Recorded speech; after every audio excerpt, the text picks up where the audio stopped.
నమస్తే, నేను రవీంద్ర.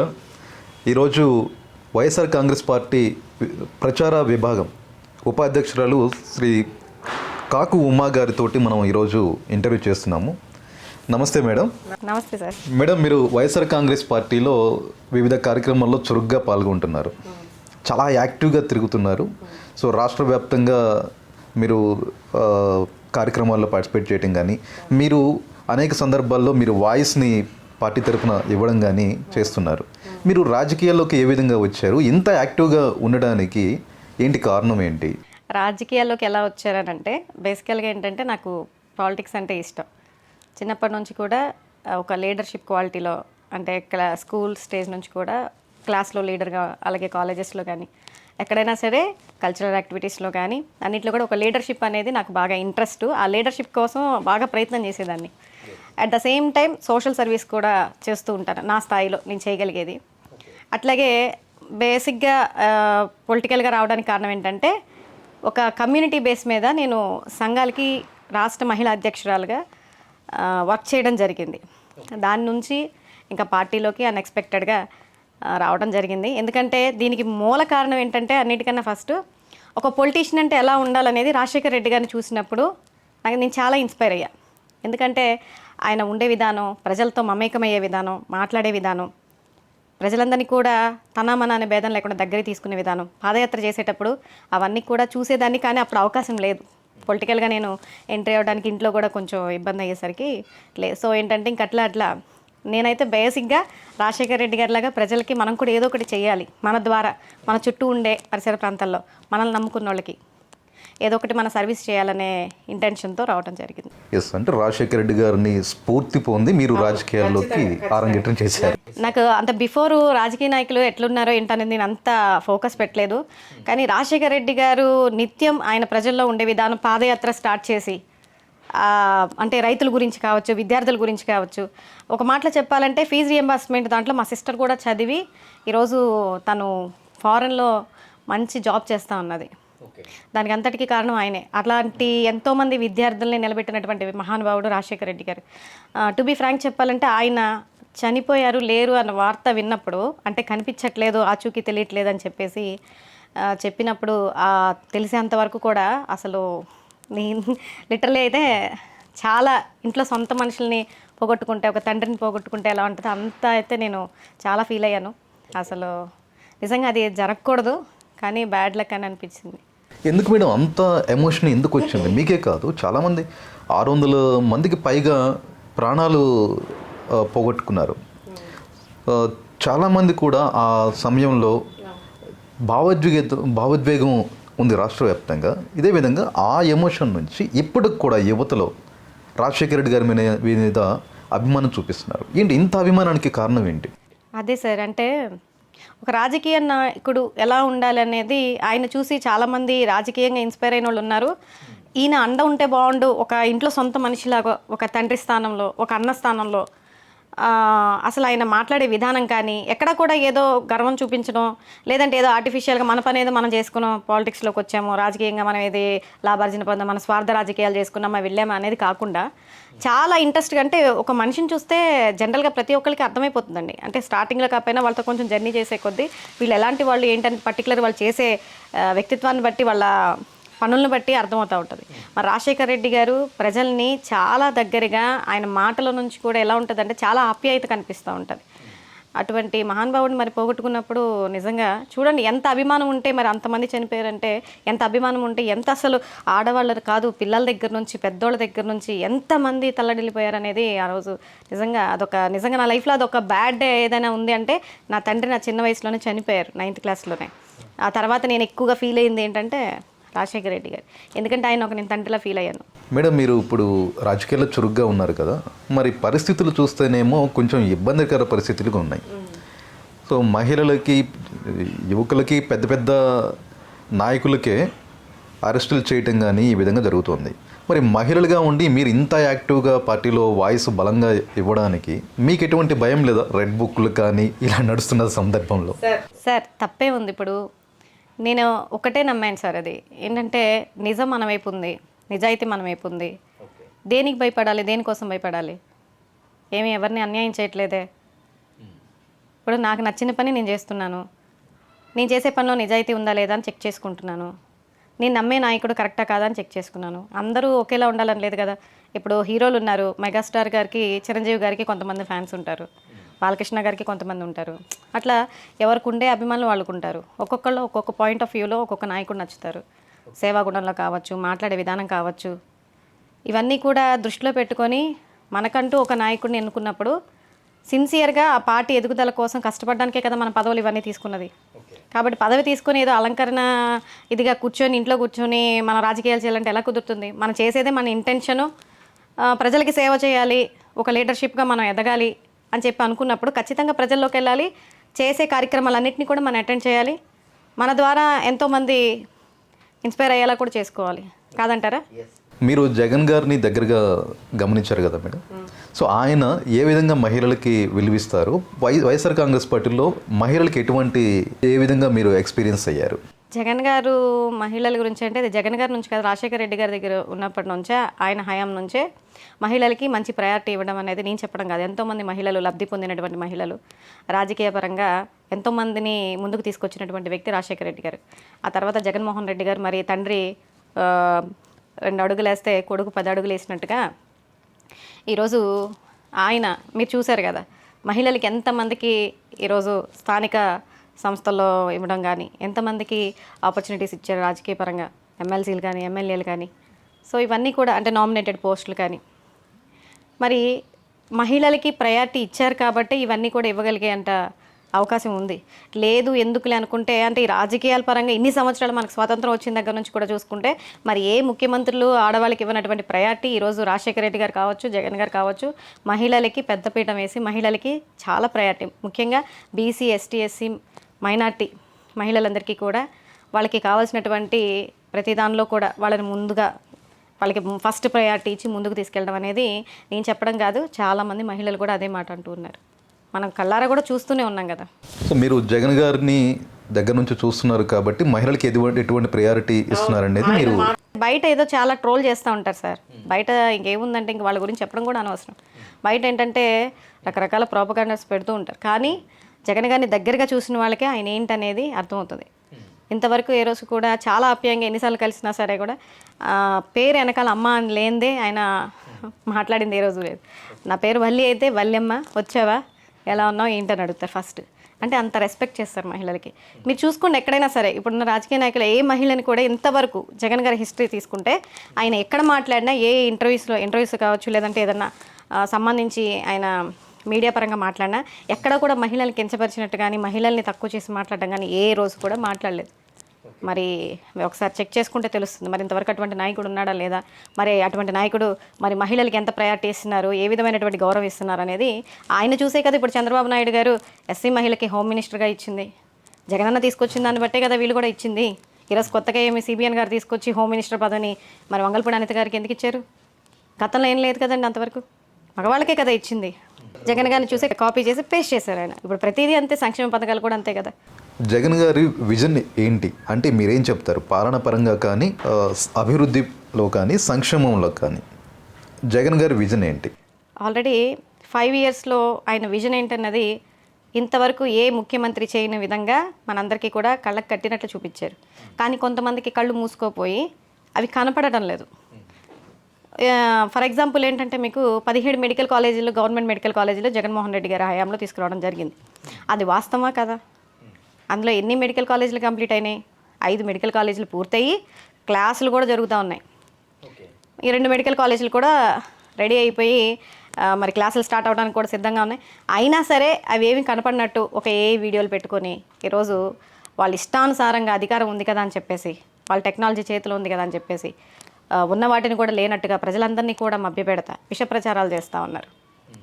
మరి కళ్ళ ముందు అంటే దాదాపు మనకి 1923 నుంచి చూసుకుంటే కనుక మొత్తం మీద ఓవరాల్గా చూసుకుంటే 17 మెడికల్ కాలేజీలు తీసుకురావడం జరిగింది, గవర్నమెంట్ మెడికల్ కాలేజెస్. మరి అందులో దాదాపు ఒక 4 మెడికల్ కాలేజీల వరకు రాజశేఖర రెడ్డి గారి హయాంలోనే తీసుకురావడం జరిగింది. మరి ఎట్ ద సేమ్ టైం 5 సంవత్సరాల్లో కూడా 2 సంవత్సరాలు కరోనాకి పోతే మిగిలిన 3 సంవత్సరాల్లో అతి తక్కువ కాలంలో అసలు ఒక ప్రపోజల్ తీసుకొచ్చి మన రాష్ట్రంలో గవర్నమెంట్ మెడికల్ కాలేజీలు ఉండాలి, పేద ప్రజలకి మెడికల్ అనే విద్యని అందించాలి, అలాగే పేద ప్రజలకి ఉచిత వైద్యాన్ని అందించాలి అనే ఒక గొప్ప సంకల్పంతో ఆయన 17 మెడికల్ కాలేజీలు తీసుకురావడం జరిగింది. మరి సిబిఎన్ గారు ఎన్ని తీసుకొచ్చారండి? మన రాష్ట్రానికి ఇప్పుడు 4 సార్లు ముఖ్యమంత్రి అయ్యారు కదా, ఎన్ని గవర్నమెంట్ మెడికల్ కాలేజీలు తీసుకొచ్చారు మన రాష్ట్రానికి?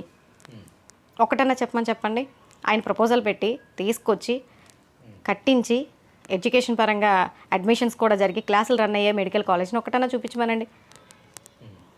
అంటే నేను ఇది చెప్పేది ఏంటంటే ఇది ఒక ఎగ్జాంపుల్ మాత్రమే చెప్తాను. ఎందుకంటే ఇప్పుడు నిన్నటిదాకా కూడా స్టిల్ ఇంకా దాని మీద ఫైట్ జరుగుతూనే ఉంది, పీపీపీ విధానం రద్దు చేయమని చెప్పి. ఒక ఎగ్జాంపుల్కే నేను ఇది చెప్పాను. ఇది సాధ్యతరమా? ఇంత తక్కువ టైంలో అన్ని మెడికల్ కాలేజీలు తీసుకొచ్చారంటే ఆయన విజనరీ ఏంటి, ఆయన మైండ్ సెట్ ఏంటి, ప్రజలకి ఏమి ఇవ్వాలనుకుంటున్నారు, ప్రజలకి మంచి చేయాలనుకుంటున్నారా, రాష్ట్రాన్ని అభివృద్ధి పరచాలనుకుంటున్నారా లేదా అనేది ఆలోచిస్తే మనకే అర్థమవుతుంది. కానీ జనాల్ని ఆలోచించనివ్వకుండా ఎల్లో మీడియాని అడ్డం పెట్టుకొని ఇష్టానుసారంగా విష ప్రచారం చేస్తూ ఉన్నారు. కళ్ళకి కనిపిస్తున్నా కూడా సాక్షాత్ హోమ్ మినిస్టర్. ఇంకా ఆవిడ గురించి చెప్పాలంటే ఒక మాట కాదు, ఏ వీడియోలు వేసి మరి స్క్రీన్ మీద చూపించి చూడండి ఈ కట్టడాలని, ఇక్కడ క్లాసులు పెట్టాలి, ఇక్కడ లైబ్రరీ అది అని చెప్పేసి ఆవిడ ఎక్స్ప్లెయిన్ చేయడం చాలా విచిత్రంగా ఉంది. అందుకే మా వాళ్ళందరూ కూడా కళ్ళకు కట్టినట్టుగా దగ్గరికి వెళ్ళి చూపించడం జరిగింది. అదేవిధంగా సంక్షేమ పథకాలు ఎవ్వరు ఇవ్వని విధంగా అమ్మఒడి అనే ఒక గొప్ప సంక్షేమ పథకాన్ని మహిళలకి ఒక సపోర్ట్గా, ప్రతి ఒక్క పిల్లవాడికి ఒక సపోర్ట్గా అందరినీ చదివించాలి. అంటే ఈరోజు పరిస్థితి ఎలా ఉందంటే సార్, ఒక కుటుంబంలో 3-4 పిల్లల్ని ఇష్టానుసారంగా పిల్లలు ఉంటాయి, బిలో పవర్టీలో ఉన్నవాళ్ళు, పేదరికంలో ఉన్నటువంటి వాళ్ళు, పిల్లల్ని 3-4 ఫ్యామిలీకి భారంగా ఉన్నప్పుడు ఆ పిల్లల్ని తీసుకెళ్ళి బాలకార్మికుల్లాగా చెత్తేరుకునే విధానంలో ప్లాస్టిక్ షాపుల్లో ఇలా పెడుతూ ఉంటే ఈ స్కీమ్ ఎందుకు తీసుకొచ్చారంటే అమ్మఒడి అనే స్కీము ప్రతి ఒక్క పిల్లవాడు చదువుకోవాలి. అట్ ద సేమ్ టైం నాడు నేడు స్కూల్స్ చూశారు కదా, ఏ విధంగా ఎడ్యుకేషన్ అనేది డెవలప్ అయిందని అది నేను చెప్పడం కాదు, వరల్డ్ వైడ్గా జగన్మోహన్ రెడ్డి గారిని పేరు తలుచుకోగానే నాడు నేడు ఇంతవరకు ఎడ్యుకేషన్ అనేది ఎవ్వరు కూడా ఇంతవరకు చేయలేదు, ఏ సీఎం కూడా ఇంత గొప్ప విధానాన్ని తీసుకురాలేదని చెప్పేసి ప్రతి ఒక్కరూ చెప్తున్నారు. ఇవి కేవలం నేను చెప్పేది ఏంటంటే 1-2 ఎగ్జాంపుల్సే సార్. ఇవన్నీ కూడా సాధ్యతరమైనవా చెప్పండి? ఇంతవరకు ఏ ముఖ్యమంత్రి అయినా చేశారా? చంద్రబాబు నాయుడు గారు చేశారా? 47 సంవత్సరాలు రాజకీయ అనుభవం ఉందని చెప్పారు, ఆయన చేశారా? ఒక్క సంక్షేమ పథకం అయినా ఆయన సొంతగా కనిపెట్టింది ఉందా?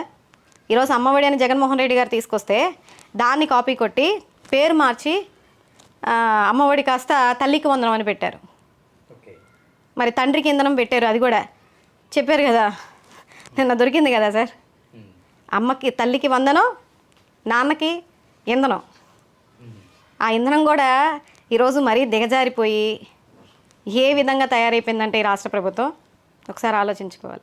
అదేంటి మేడం, మీరు చంద్రబాబు గారు ఒక్క పథకం కూడా తీసుకురాలేదు, ఒక్క పని కూడా మంచిగా చెప్పుకోదగ్గర లేదని చెప్తున్నారేంటి? హైదరాబాద్ని డెవలప్ చేసింది నేనే అని చెప్తున్నారు కదా చంద్రబాబు గారు. సార్ చెప్పుకోవడానికి బోల్డ్ అని ఉంటాయి, మేము కూడా చెప్తాం. ఢిల్లీని మా జగన్మోహన్ రెడ్డి గారే డెవలప్ చేశారు, జైపూర్ని మా జగన్మోహన్ రెడ్డి గారే డెవలప్ చేశారు, ఆయన చిన్నతనంలోనే డెవలప్ చేశారు, మేము చెప్తాం. అవన్నీ సాధ్యతరమా? ఆయన ఏదో హైదరాబాద్లో ఏదో ఒకటి తీసుకొచ్చి హైదరాబాద్ అంతా నేనే నిర్మించేసానంటే ఎలా కుదురుతుంది సార్? పొద్దున్న లెగుస్తే ఇప్పుడు మీరు మెడికల్ కాలేజెస్ కూడా ఒకదానికి రిబ్బన్ కటింగ్ చేసి, నర్సీపట్నం మెడికల్ కాలేజీకి రిబ్బన్ కటింగ్ చేసి నేనే మెడికల్ కాలేజ్ తీసుకొచ్చాను అని చెప్పి ప్రజల చేతే చెప్పించే విధానంలో ఉన్నారు ఆయన. మొన్న విజయోత్సవ సభ అనంతపురంలో జరిగింది కదండి, ఆ రోజు స్టేజ్ మీద చెప్పడం జరిగింది, ప్రభుత్వ మెడికల్ కాలేజీలు ఎవరు తీసుకొచ్చారు తమ్ముళ్ళు అని చెప్పి ఈయన అడిగితే ప్రజలేమో మీరైతే మన హయాంలోనే కదా అని చెప్పానంటే అవును అని అంటారేమో అని అనుకున్నారు ఆయన పాపం. కానీ అక్కడ ప్రజలు ఎక్కడ కూడా రెస్పాండ్ ఇవ్వలే, వాళ్ళు కూడా సందిగ్ధంలో పడ్డారు, అసలు ఎవరు కట్టారు మెడికల్ కాలేజీలని. అంటే వాళ్ళ కార్యకర్తలు వాళ్ళ పార్టీకి సంబంధించిన వాళ్ళే, అరే తీసుకొచ్చిన జగన్మోహన్ రెడ్డి గారు కదా, ఈయనేంటి ఈ విధంగా ప్రచారం చేస్తున్నాం కేవలం రిబ్బన్ కటింగ్ చేసి అని చెప్పేసి వాళ్ళే ఆశ్చర్యపోతూ ఉన్నారు. ఇలా చెప్పుకోవటం అనేది మీ వీక్నెస్ అనుకోవాలా లేకపోతే వాళ్ళ స్ట్రెంత్? చంద్రబాబు నాయుడు గారికి వెనకతో పెట్టినటువంటి విద్య అది మా వీక్నెస్ కాదు. మేము సార్ ఇప్పుడు అరిచే కుక్క కరవదు అన్నట్టుగా జగన్మోహన్ రెడ్డి గారి యొక్క మైండ్ సెట్ ఏంటంటే మనం పని చేసుకుంటూ వెళ్ళిపోవాలి. అదేదో చెప్తా ఉంటారు పబ్లిసిటీ, సిబిఎన్ గారు చేసేది ఏంటంటే పబ్లిసిటీ ఫుల్ వర్క్ నిల్ అన్నట్టు, మా జగన్మోహన్ రెడ్డి గారు వర్క్ ఫుల్ పబ్లిసిటీ నిల్ లాగా ఆయన గత 5 సంవత్సరాలంతా కూడా మనం పని చేసామా లేదా ఆ పనే మాట్లాడిస్తుంది. ప్రజలకి మనం ఏదైతే వాగ్దానాలు ఇచ్చామో అవన్నీ కూడా నెరవేర్చామా లేదా, మన ద్వారా ప్రజలు లబ్ధి పొందుతున్నారా లేదా, ప్రజలు సంతోషంగా ఉన్నారా లేదా.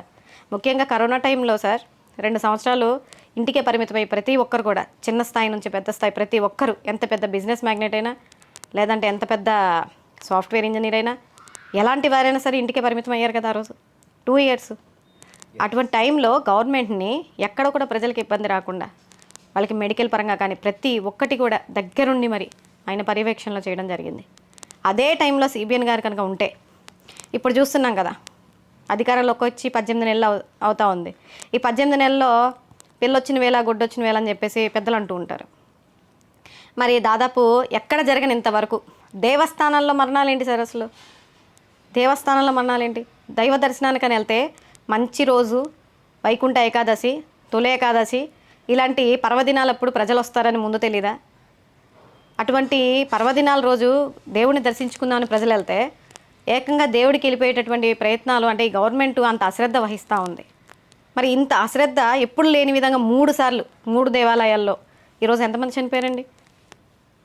చాలామంది ప్రజలు ఇప్పుడు అనుకుంటా ఉన్నారు, మనం దేవుడి దయ వల్ల కరోనా జగన్మోహన్ రెడ్డి గారి హయాంలో ఉన్నప్పుడు వచ్చింది ఆ విపత్తు, అదే చంద్రబాబు నాయుడు గారు ఉన్నప్పుడు కనుక ఇప్పుడు వస్తే మటుకి దాదాపు రాష్ట్రంలో ఉన్నటువంటి 5.5 కోట్ల మందిలో చాలా వరకు దేవుడి దగ్గరికి వెళ్ళిపోయేవాళ్ళు అని చెప్పేసి. మీరు చూశారు కదా సార్ ఇప్పుడు మరి టెంపుల్స్లో ఎంతమంది చనిపోయారు అన్నది. ఇప్పుడనే కాదు, గతంలో కూడా సిబిఎన్ గారు అధికారంలో ఉన్నప్పుడు 2014 ఆ టైంలో కానీ అంతకుముందు కానీ గోదావరి పుష్కరాలు వచ్చాయి కదా, అందులో 29 మంది దాకా చనిపోయారు తొక్కిసలాట్లో. అలాగే కందుకూరు ప్రచారంలో భాగంగా దాదాపు 9 మందో 11 మందో తొక్కిసలాట్లో చనిపోవడం జరిగింది. మరి ఆయన ఇంత ఎక్స్పీరియన్స్ ఉంది అది ఇదని చెప్తారు కదా, గతంలో ఇలా జరిగినప్పుడు ఆ వెసులుబాట్లు అనేది ఇప్పుడు దానికి తగినటువంటి జాగ్రత్తలు చర్యలు తీసుకోవాలి కదా. ఎక్కడ సార్? అంటే ప్రజల ప్రాణాలంటే చాలా లోకువ, పేదలంటే పట్టి పట్టినటువంటి రైతులంటే ఇంకా అసలు వాళ్ళని వ్యవసాయమే వద్దు, అసలు వరి పండించకూడదు, తిండి తింటే రోగాలు వస్తాయని చెప్పేసి మాట్లాడుతున్నటువంటి వ్యక్తి. ఏం చెప్పాలండి ఇంకా? జగన్ గారి 5 ఏళ్ల పాలనలో 14 లక్షల కోట్ల అప్పులు చేశారని ఎలక్షన్ ముందు ప్రచారం జరిగింది. అందులో వాస్తవం ఏంటి? ఒకవేళ చేసుంటే ఆ అప్పులు దేనికి ఖర్చు పెట్టారు మీ ప్రభుత్వంలో? తప్పుడు ప్రచారాలు మీకు ముందే చెప్పాను ఇందాకే. చంద్రబాబు నాయుడు గారికి అసత్య ప్రచారాలు, విష ప్రచారాలు చేయడం, లేనిది ఉన్నట్టుగా చూపించడం ఆయనకి వెనతో పెట్టినటువంటి విద్య అని. మరి ఆయన గతంలో జగన్మోహన్ రెడ్డి గారు అధికారంలో ఉన్నప్పుడంతా కూడా వీళ్ళందరూ కూడా ఒక మంచి దాన్ని ఏమంటారు, ఒక ప్లాన్ ప్రకారం ఏదైతే విష ప్రచారం చేయాలో అవన్నీ కూడా, ఒక పక్కనేమో పవన్ కళ్యాణ్ గారు 33,000 మంది మహిళలు కేంద్ర నిఘా వర్గాలు చెప్పారు తప్పిపోయారని చెప్పేసి, అది కూడా వాలంటీర్ వ్యవస్థ ద్వారా అని చెప్పేసి తప్పుడు ప్రచారం, విష ప్రచారం ప్రజల్లోకి మరీ ఉవ్వెత్తున తీసుకెళ్లారు. మరో పక్కనేమో టీడీపీ నాయకులందరూ కూడా ఈ రాష్ట్రాన్ని అప్పుల పాలు చేశారు, మరో శ్రీలంక అయిపోతుంది. దాదాపు 14 లక్షల కోట్ల వరకు జగన్మోహన్ రెడ్డి గారు ఈ రాష్ట్రాన్ని అప్పుల పాలు చేశాడు. దాదాపు 20 సంవత్సరాలు వెనక్కి తీసుకెళ్ళిపోయారు ఈ రాష్ట్రాన్ని, సర్వనాశనం చేశారని చెప్పేసి ప్రతి ఒక్కరూ అద్దు అప్పు లేకుండా నోరు పారేసుకొని విష ప్రచారం చేశారు. మరి ఏం చేస్తారు ప్రజలకేం తెలుస్తుంది? ఎవరు బిజీలో వాళ్ళు ఉంటారు. ఎంత ఉందో లెక్కలని చెప్పేసి చిట్టాబద్దులు తీసినట్టు ఎంత ఉంది, ఎంత అప్పు చేశారు ఇవన్నీ చూసుకోవడానికి అంత టైం ఉండదు కదా. ఎవరి జీవితం వాళ్ళది, ఎవరు బిజీ వాళ్ళది. చెప్పారు, వాళ్ళు చెప్పారు, పదే విష ప్రచారం చేశారు, చెప్పిందే చెప్పి ప్రజలు అదే ఎక్కించుకున్నారు. కానీ వాస్తవాలు వెలికి తీస్తే జగన్మోహన్ రెడ్డి గారి హయాంలో 3,30,000 కోట్ల వరకే అప్పు చేయడం జరిగింది. అది కూడా మహా విపత్తు, ప్రపంచవ్యాప్తంగా వచ్చినటువంటి కరోనా టైంలో. అంతకుముందు సిబిఎన్ గారు వెళ్తూ ఆయన అధికారం నుంచి దిగిపోయేటప్పటికి దాదాపు 1,95,000 కోట్ల వరకు అప్పు ఉండింది. మరి రెండు కలుపుకుంటే ఎంత ఉంటుంది సార్ అప్పు? 14 లక్షల కోట్ల. మరి ఏ విధంగా చెప్పారండి? ఏ విధంగా విష ప్రచారం చేశారు? మరి ఎవరైతే చెప్పారో వీళ్ళందరిపైన కూడా కేసులు పెట్టాలిగా. ప్రజల్ని అలా తప్పుదారిలో తీసుకెళ్లే విధానంలో వాళ్ళు నడుస్తున్నారంటే అంత పెద్ద ఎక్స్పీరియన్స్లు ఉన్నాయి, రాజకీయ అనుభవాలు, విజనరీలు, 120 సంవత్సరాలు బతకడానికి సంజీవని కూడా తీసుకొచ్చే గొప్ప వ్యక్తి. మరి ఆయన ఇష్టానుసారంగా అలా మాట్లాడితే, ప్రజల్ని డైవర్ట్ చేసే విధానంలో మాట్లాడితే ఫస్ట్ కేసు ఎవరి మీద పెట్టాలండి? మరి అసెంబ్లీలో కూడా ఫైనాన్స్ మినిస్టర్ చెప్పారు కదా, పయ్యావుల కేశవ్ గారు, ఆయనే స్వయాన తీసుకొచ్చి చెప్పారు మన రాష్ట్ర అప్పు దాదాపు 5 లక్షల చిల్లర. అంటే ఆ గతంలో ఆయన చేసినటువంటి అప్పు జగన్ గారు వచ్చినప్పుడు 3,30,000 కోట్లు కలుపుకుంటే ఉన్న అప్పు ఇదని చెప్పేసి ఆయన క్లియర్గా గంటాపదంగా బల్లగుద్దినట్టు చెప్పడం జరిగింది. అసెంబ్లీలో చెప్పారు. మరి వీళ్ళందరినీ ఏమనాలి సార్? ప్రజలు గుర్తుంచుకోవాలి. ప్రజలు ప్రతి ఒక్కటి కూడా వాళ్ళు ఏ విధంగా వాళ్ళ అధికారంలోకి రావడానికి ప్రతి ఒక్క దాన్ని అబద్ధాన్ని పదే పదే ప్రచారాలు చేసి ఈ విధంగా ప్రజల యొక్క మైండ్ సెట్ని ట్యూన్ చేసి అధికారంలోకి రావడానికి మెయిన్ పవన్ కళ్యాణ్ గారు కూడా చూశారు కదా 33,000 మంది మహిళలు తప్పిపోయారని చెప్పేసి కేంద్ర నిఘా వర్గాలు ఈయనకి చెప్పారంటండి. కేంద్ర నిఘా వర్గాలు ఎలా చెప్తారండి? ఈయన ఏమని చెప్తారు? ఈయన ఒక ఎమ్మెల్యేనా, అప్పుడు ఒక మినిస్టరా, కనీసం ఏదన్నా కార్పొరేటర్గా ఏమైనా గెలిచారా, వార్డు మెంబరా, పోనీ ఒక పార్టీ అధ్యక్షుడు అంతే. ఏమీ లేకుండా కేంద్ర నిఘా వర్గాలు ఈయనకి ఏ విధంగా చెప్తారు?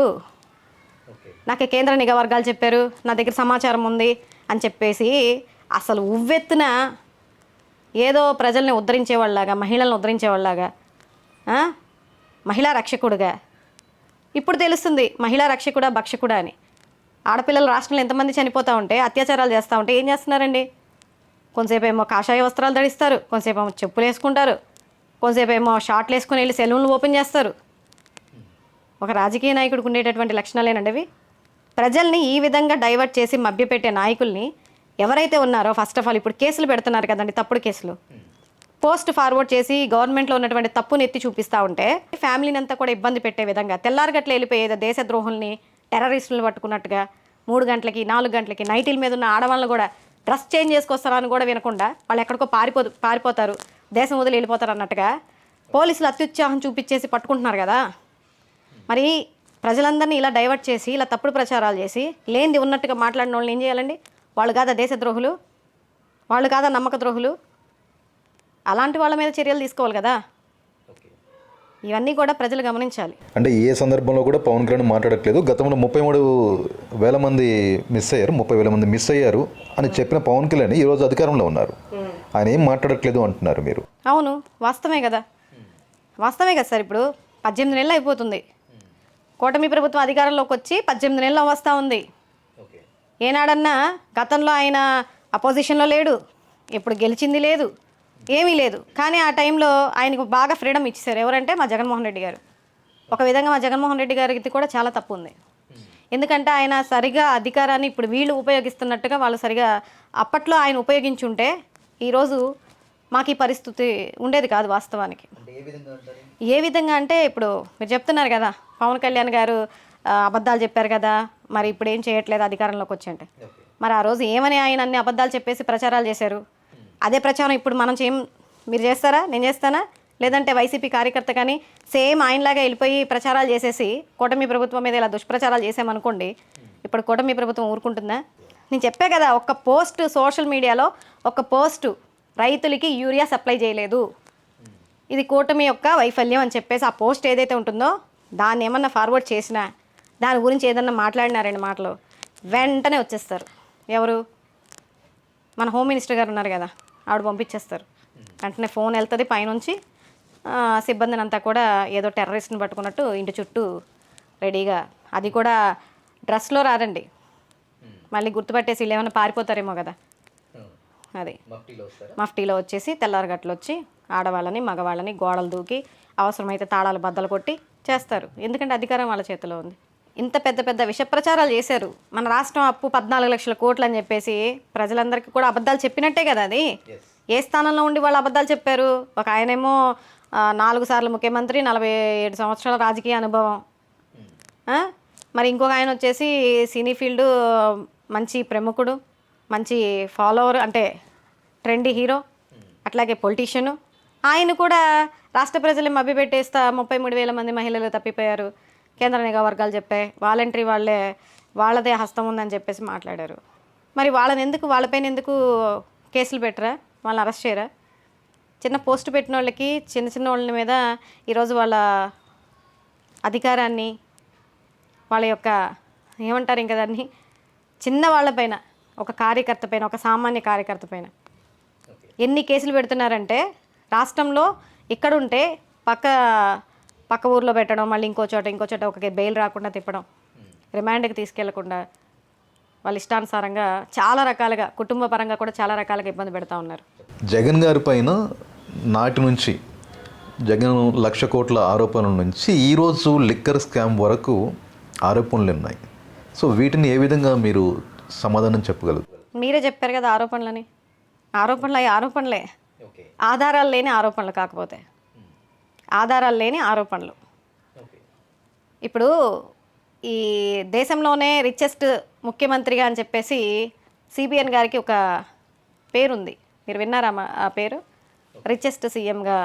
మరి ఏ స్థానం, 4వ స్థానం 5వ స్థానమో తెలియదు కానీ రిచెస్ట్ సీఎంగా అనేది పేరుంది ఆయనకి. మరి ఆయనకి మించినటువంటి అవినీతి పరులు ఎవరు ఉంటారండి? 2 ఎకరాలతో స్టార్ట్ అయ్యి ఈరోజు మరి అంత రిచెస్ట్ సీఎంగా ఎదిగారంటే కేవలం ఆయనకు వచ్చేటటువంటి శాలరీ మీద ఎదిగారా, లేదంటే వాళ్ళ బిజినెస్ల మీద ఎదిగారా? అవినీతి ఎవరు చేయలేదు కదా. ఆరోపణలు, ఆధారాలు లేని ఆరోపణలతో ఈరోజు జగన్మోహన్ రెడ్డి గారిని ఏదో విధంగా రాజకీయ పరంగా దెబ్బ కొట్టాలి, అడ్డుగా ఉన్నారు. కుటుంబ పరంగా జీవితాంతం అంటే తరతరాలుగా మేమే రాజ్యాన్ని ఏలాలి, ఈ రాష్ట్రాన్ని మేమే పాలించాలి, వెన్నుపోటు పొడిచి ఈరోజు మామగారి దగ్గర నుంచి తీసుకున్నారు ఆ పార్టీని. చంద్రబాబు నాయుడు గారి నేపథ్యం చూసుకుంటే చాలా ఉంది హిస్టరీ. ఇప్పుడు అవన్నీ కూడా నేను చెప్పాలంటే మళ్ళీ రేపొద్దునే మా ఇంటికి కూడా పంపిస్తారు. తెలుసు కదా మీకు. 2 ఎకరాలతో మొదలయ్యారన్న విషయం తెలుసు కదా సార్. కాంగ్రెస్ పార్టీలో ఉండి కాంగ్రెస్ పార్టీ నుంచి ఎన్టీ రామారావు గారు పార్టీ పెడితే అల్లుడని చెప్పి చేరదీస్తే పార్టీలో ఉన్న వాళ్ళందరూ కూడా వ్యతిరేకత చూపించినా కూడా సరే అని ఆయన పైన ఒక సానుభూతితో అల్లుడని చెప్పేసి దగ్గరికి తీస్తే ఈరోజు ఆయన్ని వెన్నుపోటు పొడిచి దగ్గరుండి చెప్పులేయించి మరి ఈరోజు ఎంతో ఇబ్బంది పెట్టినా కూడా చివరికి ఆయన దగ్గర నుంచి దాన్ని ఏమంటారు సార్, ఇప్పుడు నారావారి టీడీపీ పార్టీ లాగా నందమూరి కాస్త మరి ఎన్టీ రామారావు గారి వారసత్వం ఎవరికి రావాలండి? వాళ్ళ కొడుకులైనటువంటి బాలకృష్ణ గారు లేకపోతే హరికృష్ణ గారు. మరి అదంతా కూడా రాజకీయ చరిత్ర అంతా కూడా చెప్పాలంటే చాలా ఉంది.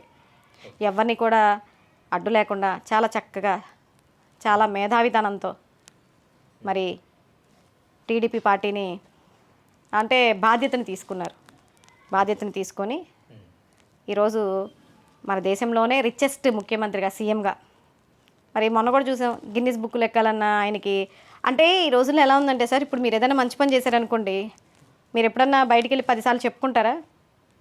నేను కలిసాను ఇప్పుడు నా దగ్గరికి వచ్చి మేడం నేను మంచి పని చేశానండి అని మీరు చెప్పుకుంటారా? ఎవరన్నా వస్తే చెప్పుకుంటారా? లేదంటే రోడ్డు మీదకి వెళ్తే ఎవరికన్నా 10 మంది కనిపిస్తే నేను ఇచ్చేసి అని చెప్పుకుంటారా? కానీ చంద్రబాబు నాయుడు గారు చెప్తారండి, చేయకపోయినా చెప్తారు ఆయన.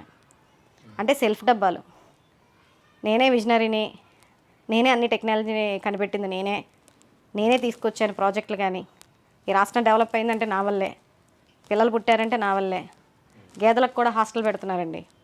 మీకు ఒక విషయం ఏంటంటే మనుషుల యొక్క ఆయుష్ను కూడా ఆయన పెంచే సంజీవిని తీసుకొస్తున్నారు బిల్గేట్స్తో మాట్లాడి. దానికి కూడా మీటింగ్స్ పెడుతున్నారంట. ఆయనే చెప్పారు స్వయాన. మరి గేదెలకు హాస్టల్ పెడతానని ఆయనే చెప్పారు కదా. మరి అంతకు మించి అసలు మేధాశక్తి ఎవరికి ఉంటుంది చెప్పండి? అవునా కదా చెప్పండి? సెల్ఫ్ డబ్బాలు ఇప్పుడు ఆయనే కదా రోజు చెప్పుకుంటారు నేను చేస్తున్నాను మొత్తం నేనే. మొన్న రీసెంట్గా తుఫాను కూడా ఆయనే ఆపారంట కదండి. ఎంత తుఫాను, నైట్ అంతా మేల్కొని అర్ధరాత్రి 1 గంట 2 దాకా కూర్చొని లోకేష్ గారు, హోమ్ మినిస్టర్ మంగళపూడి అనిత గారు, చంద్రబాబు నాయుడు గారు తుఫాన్ని వెనక్కి పంపించారంట.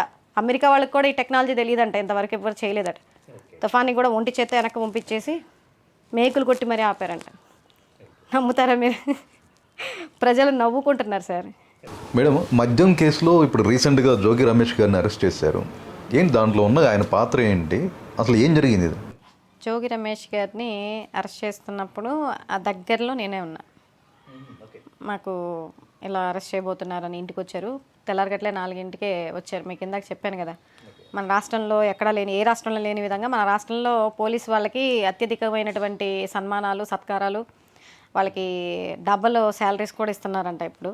అందుకే వాళ్ళు చాలా అత్యుత్సాహంతో తెల్లారగట్లే 4ంటికే లేచి మరి గోడలు దూకి ఆ రోజు రమేష్ గారి ఇంటికి కూడా అలాగే రావడం జరిగింది.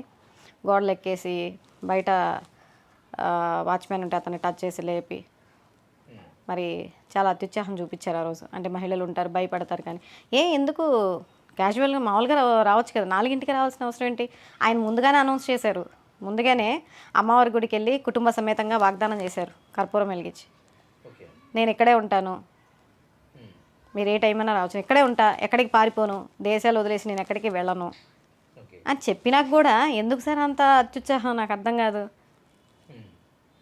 అసలు రాష్ట్ర ప్రజలకి గుర్తు చేయాల్సింది ఏంటంటే కల్తీ లిక్కర్ జరిగిందని చెప్పేసి ముఖ్యంగా ప్రజలు అర్థం చేసుకోవాలి.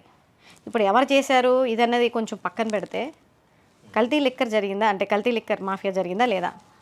దానివల్ల ఎంతమంది ప్రాణాలు పోయాయి? ఎంతమంది మందుబాబుల యొక్క అంటే మా అన్నదమ్ములకి అవయవాలు పాడైపోయినాయి, వాళ్ళకి మెడికల్ చెకప్లు చేసి మరి స్పిరిట్ అంత భారీ స్థాయిలో ఉపయోగించి మనం చూసాం కదా తంబళ్ళపల్లిలో మొలకల చెరువులో ఒక భారీ పరిశ్రమ, భారీ కుటీర పరిశ్రమ బట్టబయలైంది. అట్లాగే ఇబ్రహీంపట్నంలో భారీ పరిశ్రమ అంటే చంద్రబాబు నాయుడు గారు చెప్తా ఉన్నారు భారీ పరిశ్రమలు తీసుకొస్తాం మన రాష్ట్రానికి అని. ఇవే భారీ పరిశ్రమలు, ఇవే మరి. అదేమన్నా మామూలు విషయం అనుకున్నారా? 5,280 కోట్లండి, రూపాయి 10 రూపాయి కాదు, 5,280 కోట్లు 16 నెలలుగా అంచనా. అంటే దాని లెక్కల ప్రకారం అక్కడ ఉన్నటువంటి మెటీరియల్ని బట్టి 5,280 కోట్లు కల్తీ లిక్కర్ మాఫియా మన రాష్ట్రంలో జరిగింది. దాని గురించి ఎవరు పట్టించుకోవట్లే. అరే ఇంత పెద్ద స్కామ్ జరిగింది ఏంటి 16 నెలలు. వీళ్ళు అధికారంలో పూర్తయ్యేసరికి దాదాపు 30,000 కోట్ల స్కామ్ని వీళ్ళు ప్లాన్ చేసుకొని పక్కాగా తీసుకురావడం జరిగింది వీళ్ళ అధికారంలో నుంచి దిగిపోయే టయానికి. మరి ఇవి ఆలోచించట్లా. కేవలం 2,000 కోట్లకే ఢిల్లీలో ప్రభుత్వాలు మారిపోయినాయి. కేజ్రీవాల్ కానీ మరి కవిత గారు కానీ వాళ్ళపైన ఏ విధంగా చర్యలు తీసుకున్నారో చూసాం కదా మనందరం.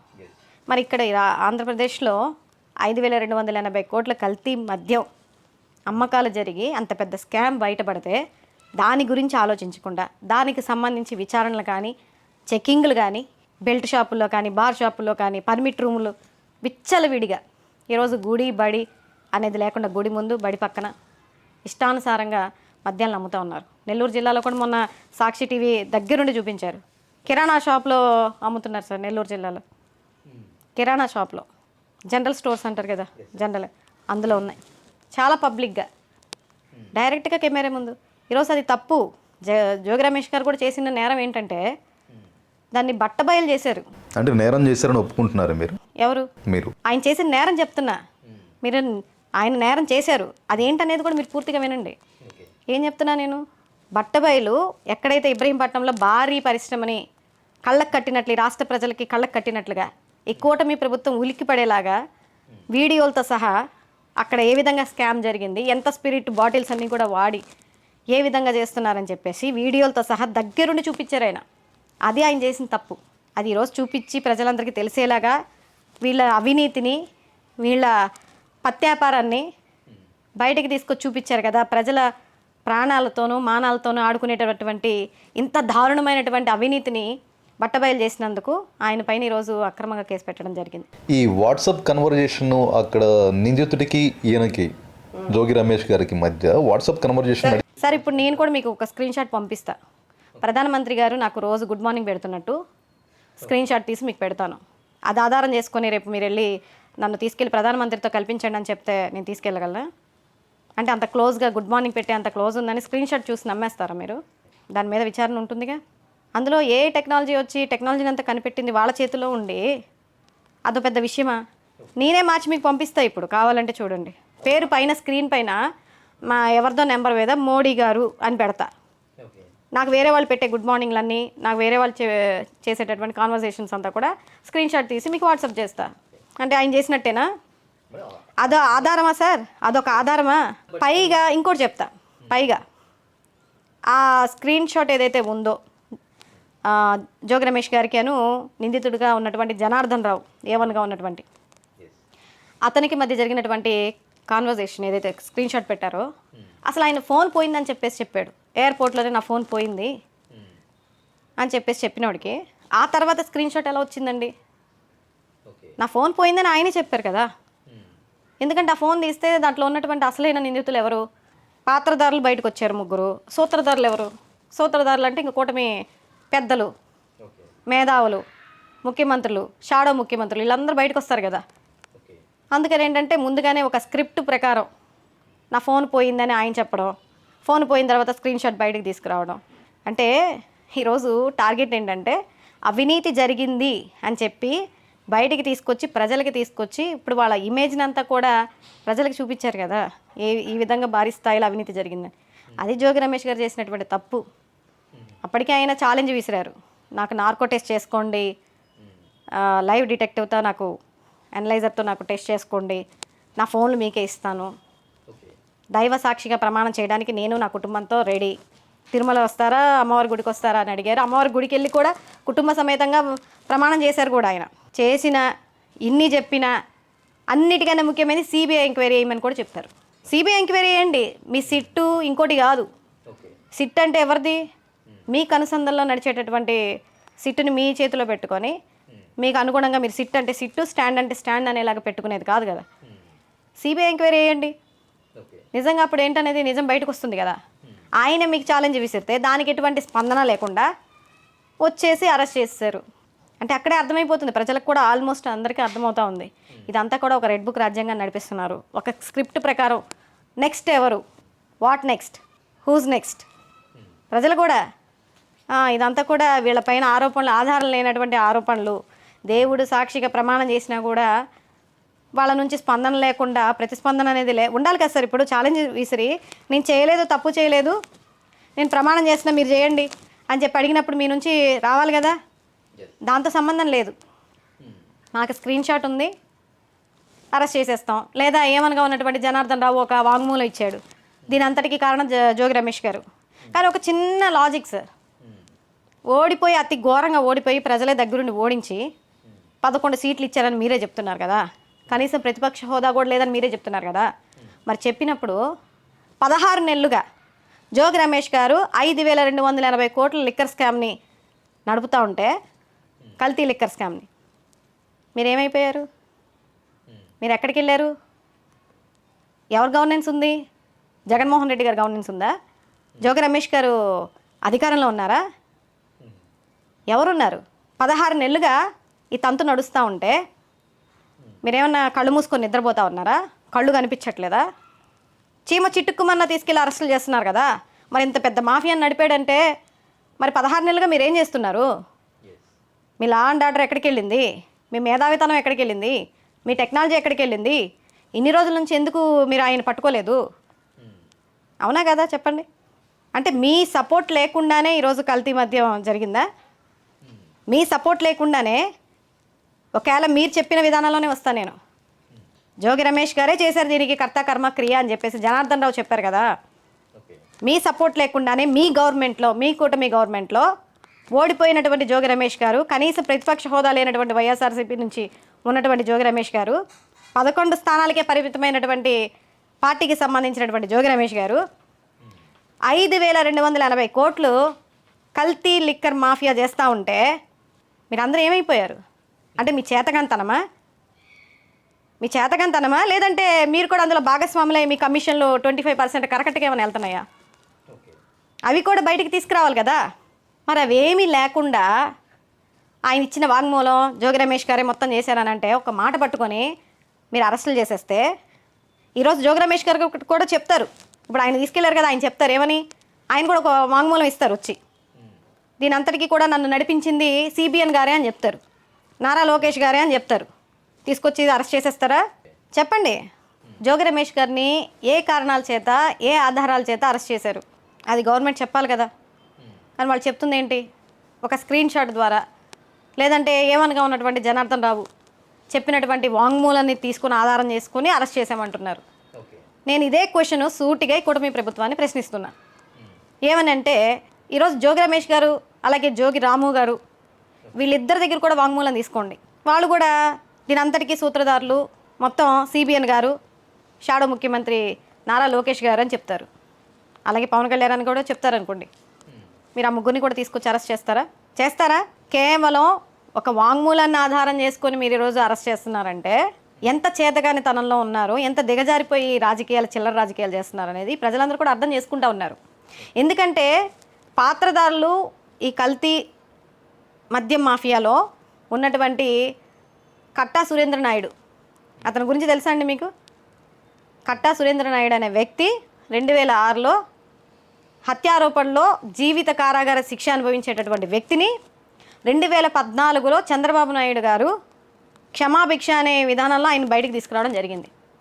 అంటే ఒక హత్య చేసినటువంటి కూనీకోరిని, ఒక దోషిని, అటువంటి వ్యక్తుల్ని సపోర్ట్ చేస్తూ, కొమ్ము కాస్తూ క్షమారోపణ అంటే క్షమాభిక్ష పెట్టి అటువంటి వాళ్ళని బయటికి తీసుకొచ్చారంటే వాళ్ళ యొక్క ఆలోచన విధానం ఏ విధంగా ఉంది, వాళ్ళ యొక్క అవసరాలు ఏ విధంగా ఉన్నాయి, వాళ్ళ యొక్క స్వార్థ రాజకీయాలు ఏ విధంగా ఉన్నాయి అనేది ఆలోచించుకోవాలి.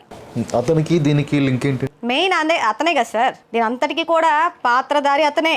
ఇంకా ఉన్నారు, ఎమ్మెల్యేగా ఉన్నటువంటి తంబళ్ళపల్లి మొలకల చెరువులో పట్టుబడింది కదా జయచంద్రారెడ్డిని కాపాడడానికి A1గా ఉన్నటువంటి జనార్దన్ రావు ఒక 2 స్టేట్మెంట్లు ఇచ్చారు. ఫస్ట్ స్టేట్మెంట్లోనేమో రిమాండ్ రిపోర్ట్లో కనీసం జోగి రమేష్ గారి పేరు కూడా రాలే.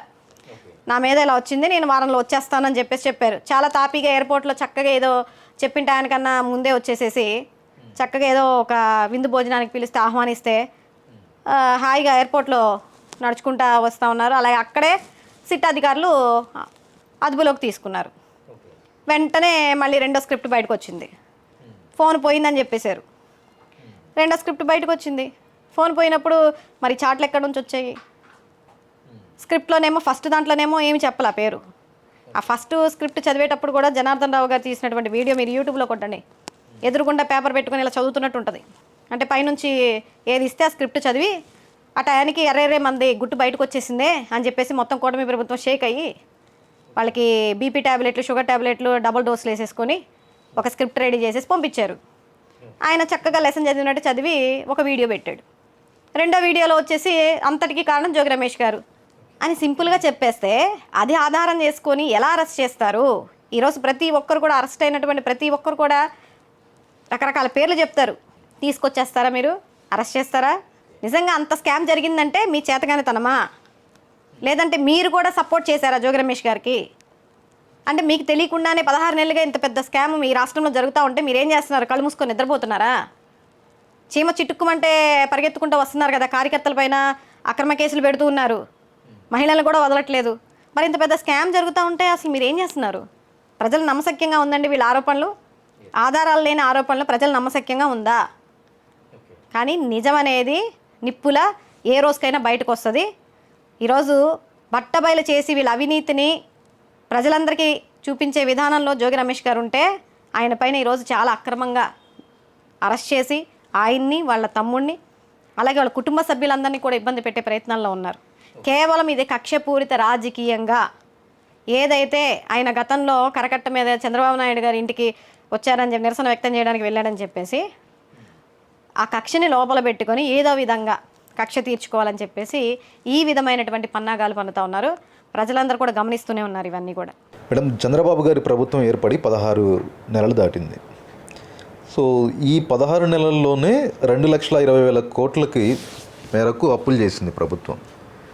అసలు పరిస్థితే ఇలా ఉంటే 17 కాలేజీలను, మెడికల్ కాలేజీలని కట్టడము, దాని నిర్వహణ కానీ ఇవన్నీ చాలా కష్టసాధ్యమైన పనులు. అది కష్టమవుతుందని చెప్పి చంద్రబాబు గారు పీపీపీ మోడల్ అనే ప్రతిపాదన తీసుకొచ్చారు. వాళ్ళు చెప్తున్న వాదనలో మీకు తప్పేలా కనపడుతుంది? నేను స్ట్రైట్గా ఒక క్వశ్చన్ అడుగుతా. ఇప్పుడు మన రాష్ట్ర ప్రభుత్వం, కూటమి ప్రభుత్వం అధికారంలోకి వచ్చి 18 నెలలు అయింది. ఈ 18 నెలలకు ప్రతి మంగళవారం అప్పు చేస్తూనే ఉన్నారు ఏదో ఒక కారణాలు చెప్పి. దాదాపు ఇప్పుడు 2,20,000 కోట్లకు పైగా 16 నెలలు ఉన్నప్పుడే 2,20,000 కోట్లు క్రాస్ అయింది. మరి ఈ 2 నెలలు ఇంకెంత అయిందనేది పైగా అప్పులు చేయడం జరిగింది. గవర్నమెంట్ మెడికల్ కాలేజీలు ప్రజలకి అందుబాటులో, అసలు గవర్నమెంట్ మెడికల్ కాలేజీలు ఎందుకు తీసుకొస్తారు సార్? దేనికోసం? మన రాష్ట్ర ప్రజల ప్రయోజనాల కోసమే కదా. మినిమం రిక్వైర్మెంట్స్ కూడా కాదు, మౌలిక వసతులు అంటారు. మన రాష్ట్రానికి ఎవరైతే ముఖ్యమంత్రిగా ఉంటారో అసలు మినిమం మన రాష్ట్రానికి కావాల్సినటువంటి మౌలిక వసతులు, విద్య, వైద్య, ఉపాధి, ఇటువంటి అన్నీ కూడా గవర్నమెంట్ కల్పించాలి. ఆ కల్పించే విధానంలోనే గవర్నమెంట్ మెడికల్ కాలేజీలు వస్తే చాలామంది పేద ప్రజలకి ఉచితంగా వైద్యాన్ని అందించవచ్చు. అలాగే విద్యార్థులకి వైద్య వృత్తిని డాక్టర్లు అవ్వాలనే కోరిక, అది ఎన్నో లక్షల కోట్లతో సంబంధించినటువంటి ఖర్చు. ఒక డాక్టర్ చదవాలంటే ఎంత ఖర్చు అవుతుందో మీకు తెలియని ఏముంది? మరి అటువంటి విధానాన్ని అందరికీ కూడా, ఎవరైతే బిలో పవర్టీలో ఉంటారో ప్రతి ఒక్కరికి కూడా ఉచిత వైద్యాన్ని, ఉచిత విద్యని అందించాలనే ఒక గొప్ప సంకల్పంతో జగన్మోహన్ రెడ్డి గారు మన రాష్ట్రానికి 17 మెడికల్ కాలేజీలు, గవర్నమెంట్ మెడికల్ కాలేజీలు తీసుకురావడం జరిగింది. మరి దాన్ని నెక్స్ట్ వచ్చినటువంటి కూటమి ప్రభుత్వం ఏం చేయాలి సార్? ఇప్పటికే 7 మెడికల్ కాలేజీలు కంప్లీట్ అయినాయి. అందులో 5 క్లాసులు రన్నింగ్ అవుతూ ఉన్నాయి. ఇప్పుడు 2 years కూడా కంప్లీట్ అయిపోయింది. 2023లో ఓపెనింగ్ జరిగాయి ఒకేసారి 5 మెడికల్ కాలేజీలు. మరి ఈ రాష్ట్ర ప్రభుత్వం ఏం చేయాలి? మిగిలినటువంటి కాలేజీలు ఏవైతే ఉన్నాయో 10 మెడికల్ కాలేజీలని పూర్తి చేయడానికి 5,000 కోట్లు ఈ 5,000 కోట్లు కనుక చూసుకుంటే ఇప్పుడు దాకా వీళ్ళు చేసిన అప్పు ఎంత సార్? 2,20,000 కోట్లు అప్పు చేశారు. అందులో 5,000 కోట్లు ప్రజల కోసం, ఈ రాష్ట్ర ప్రయోజనాల కోసం, పేద ప్రజల ఆరోగ్యం కోసం, పేద ప్రజల అంటే పేద విద్యార్థుల విద్య కోసం ఖర్చు పెట్టలేరా సార్?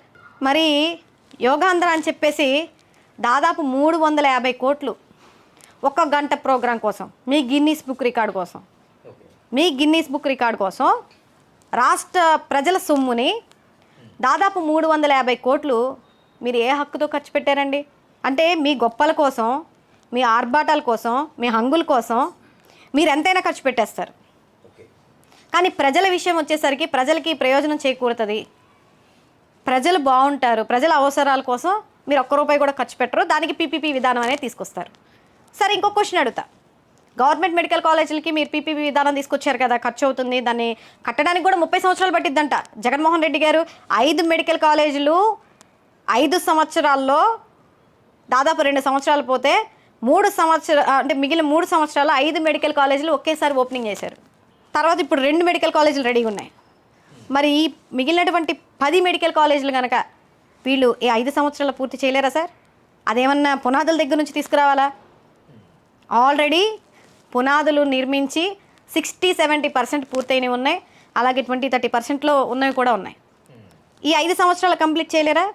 సరే, మహా అయితే మీరు చేయలేరు అనుకోండి, 5 ఏళ్లలో కనీసం ఒక 5-6 అన్న కంప్లీట్ అవుతాయిగా ప్రభుత్వ మెడికల్ కాలేజీలు. 30 సంవత్సరాలు ఏ విధంగా పడుతుందండి? 30 సంవత్సరాలు పడుతుందంట.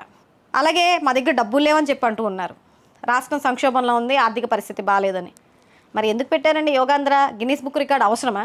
అంటే ప్రజల కడుపు కాలుతూ ఉంటే, ప్రజల లబోలచనం అని అల్లాడుతూ ఉంటే, వాళ్ళ బాధలు, వాళ్ళ ఆకలి కేకలు అయ్యే మీకు పట్టవు.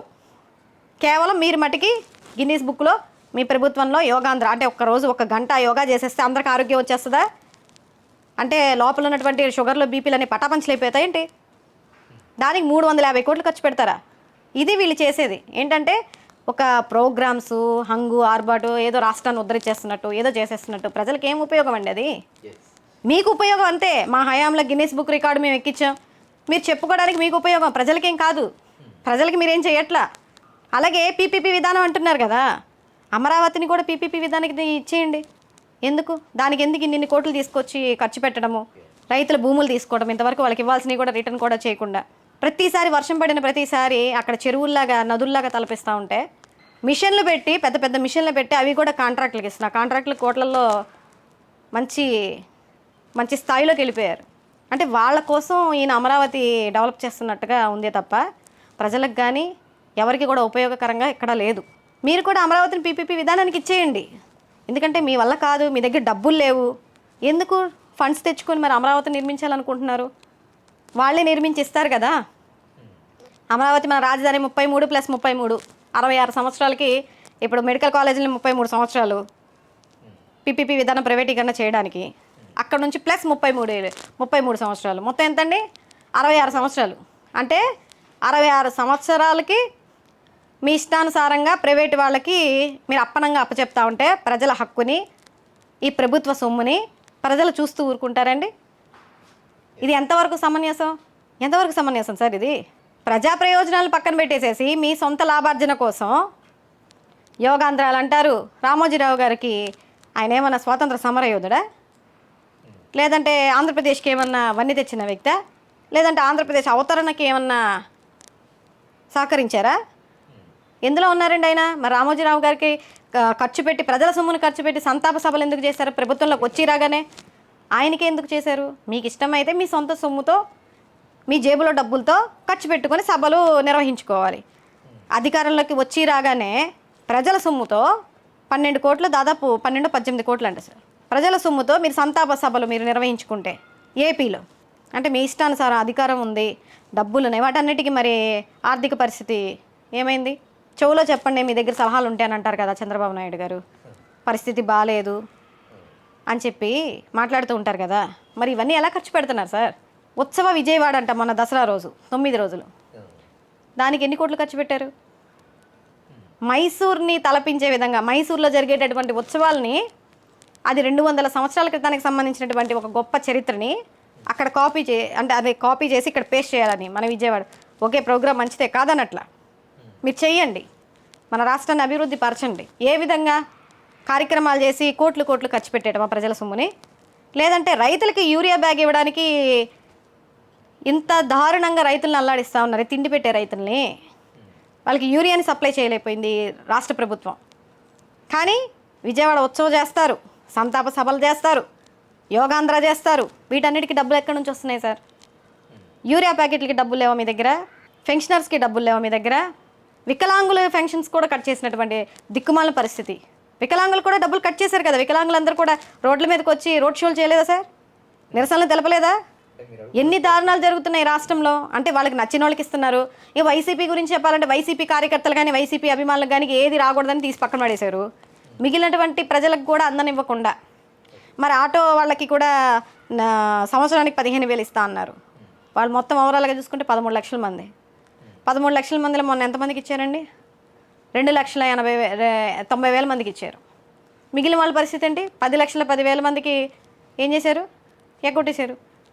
కానీ మామ అనిపించుకున్నారు, మేము ఈ సంక్షేమం ఇచ్చేసాం, లబ్ధిదారులందరికీ ఇవ్వకుండా అందులో కొంతమందికి ఇచ్చేసి బాగా పబ్లిసిటీ చేసుకొని ఆటో డ్రైవర్ల పక్కన కూర్చొని వాళ్ళ మీద ఏదో సానుభూతి ఉన్నట్టు, పేదలంటే బాగా గౌరవిస్తున్నట్టుగా ఆటో అన్నల పక్కన కూర్చొని ఫోటోలు దిగి వీడియోలు తీసుకొని ఫ్రీ బస్ పెట్టినప్పుడేమో బస్సులు ఎక్కేసి, ఆటోలు పెట్టినప్పుడేమో ఆటోలు ఎక్కేసి, ఒక పక్కన సినిమా యాక్టర్ పవన్ కళ్యాణ్ గారు, పవర్ స్టార్ గారు, ఆయన ఒక పక్కన షాడో ముఖ్యమంత్రి నారా లోకేష్ గారు, సిబిఎన్ గారు, వీళ్ళందరూ కూడా.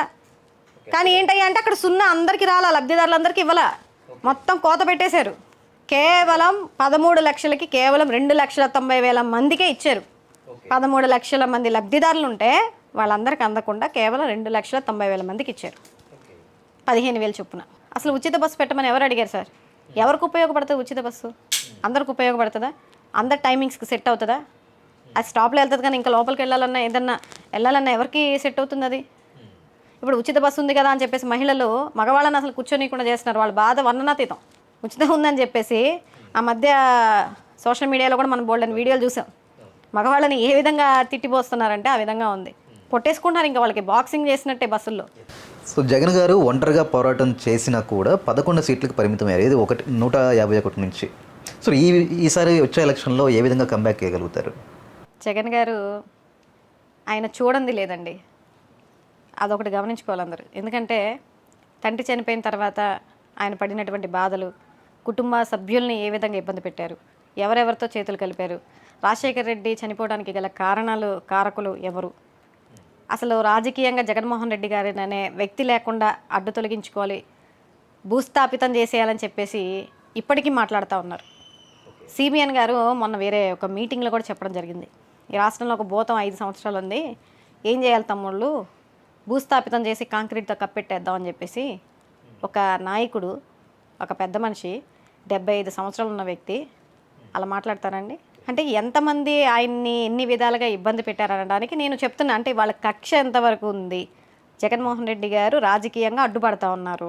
తరతరాలు మేమే ఏలాలి, మేమే ఈ రాష్ట్రానికి మొత్తం కూడా మా అండర్లోనే ఉండాలి, నేను నా కొడుకు తర్వాత నా కొడుకు తర్వాత నా మనవడు, ఇంక వేరే వ్యక్తి రాకూడదు. దానికోసం ఎంతకైనా తెగిస్తాము, ఎంతకైనా దిగజారిపోతాం.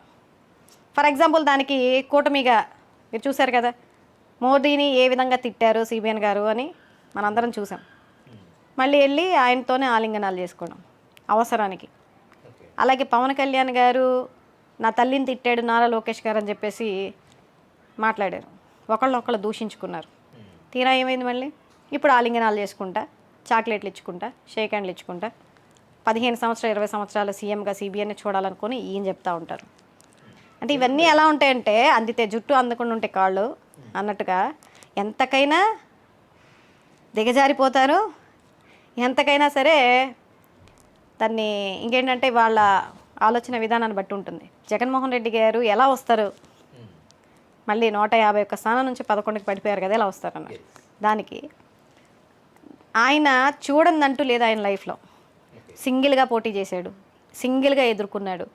లేనిపోని ఆరోపణలన్నీ ఆయన పైన పెట్టి అవినీతి కోణంలో కానీ ఆస్తి 1,00,000 కోట్లు అప్పు చేసి అంటే అవినీతికి పాల్పడ్డాడని చెప్పేసి రకరకాల కేసులు కుటుంబ పరంగా ఆయన్ని అవమానించినట్లుగా ఈ రాష్ట్రంలో ఎంత ఘోరంగా ప్రతి ఒక్కళ్ళు కూడా నోటికి ఏది వస్తే అది ఎంత ఘోరంగా కుటుంబ సమేతంగా కానీ ఆయన కానీ చాలా ఘోరంగా అవమానిస్తున్నారు. ట్రోల్స్ కానీ ఆయన మీద కామెంట్స్ కానీ అవన్నీ కూడా తట్టుకొని నిలబడుతున్నారంటే దానికి కారణం ఏంటండి?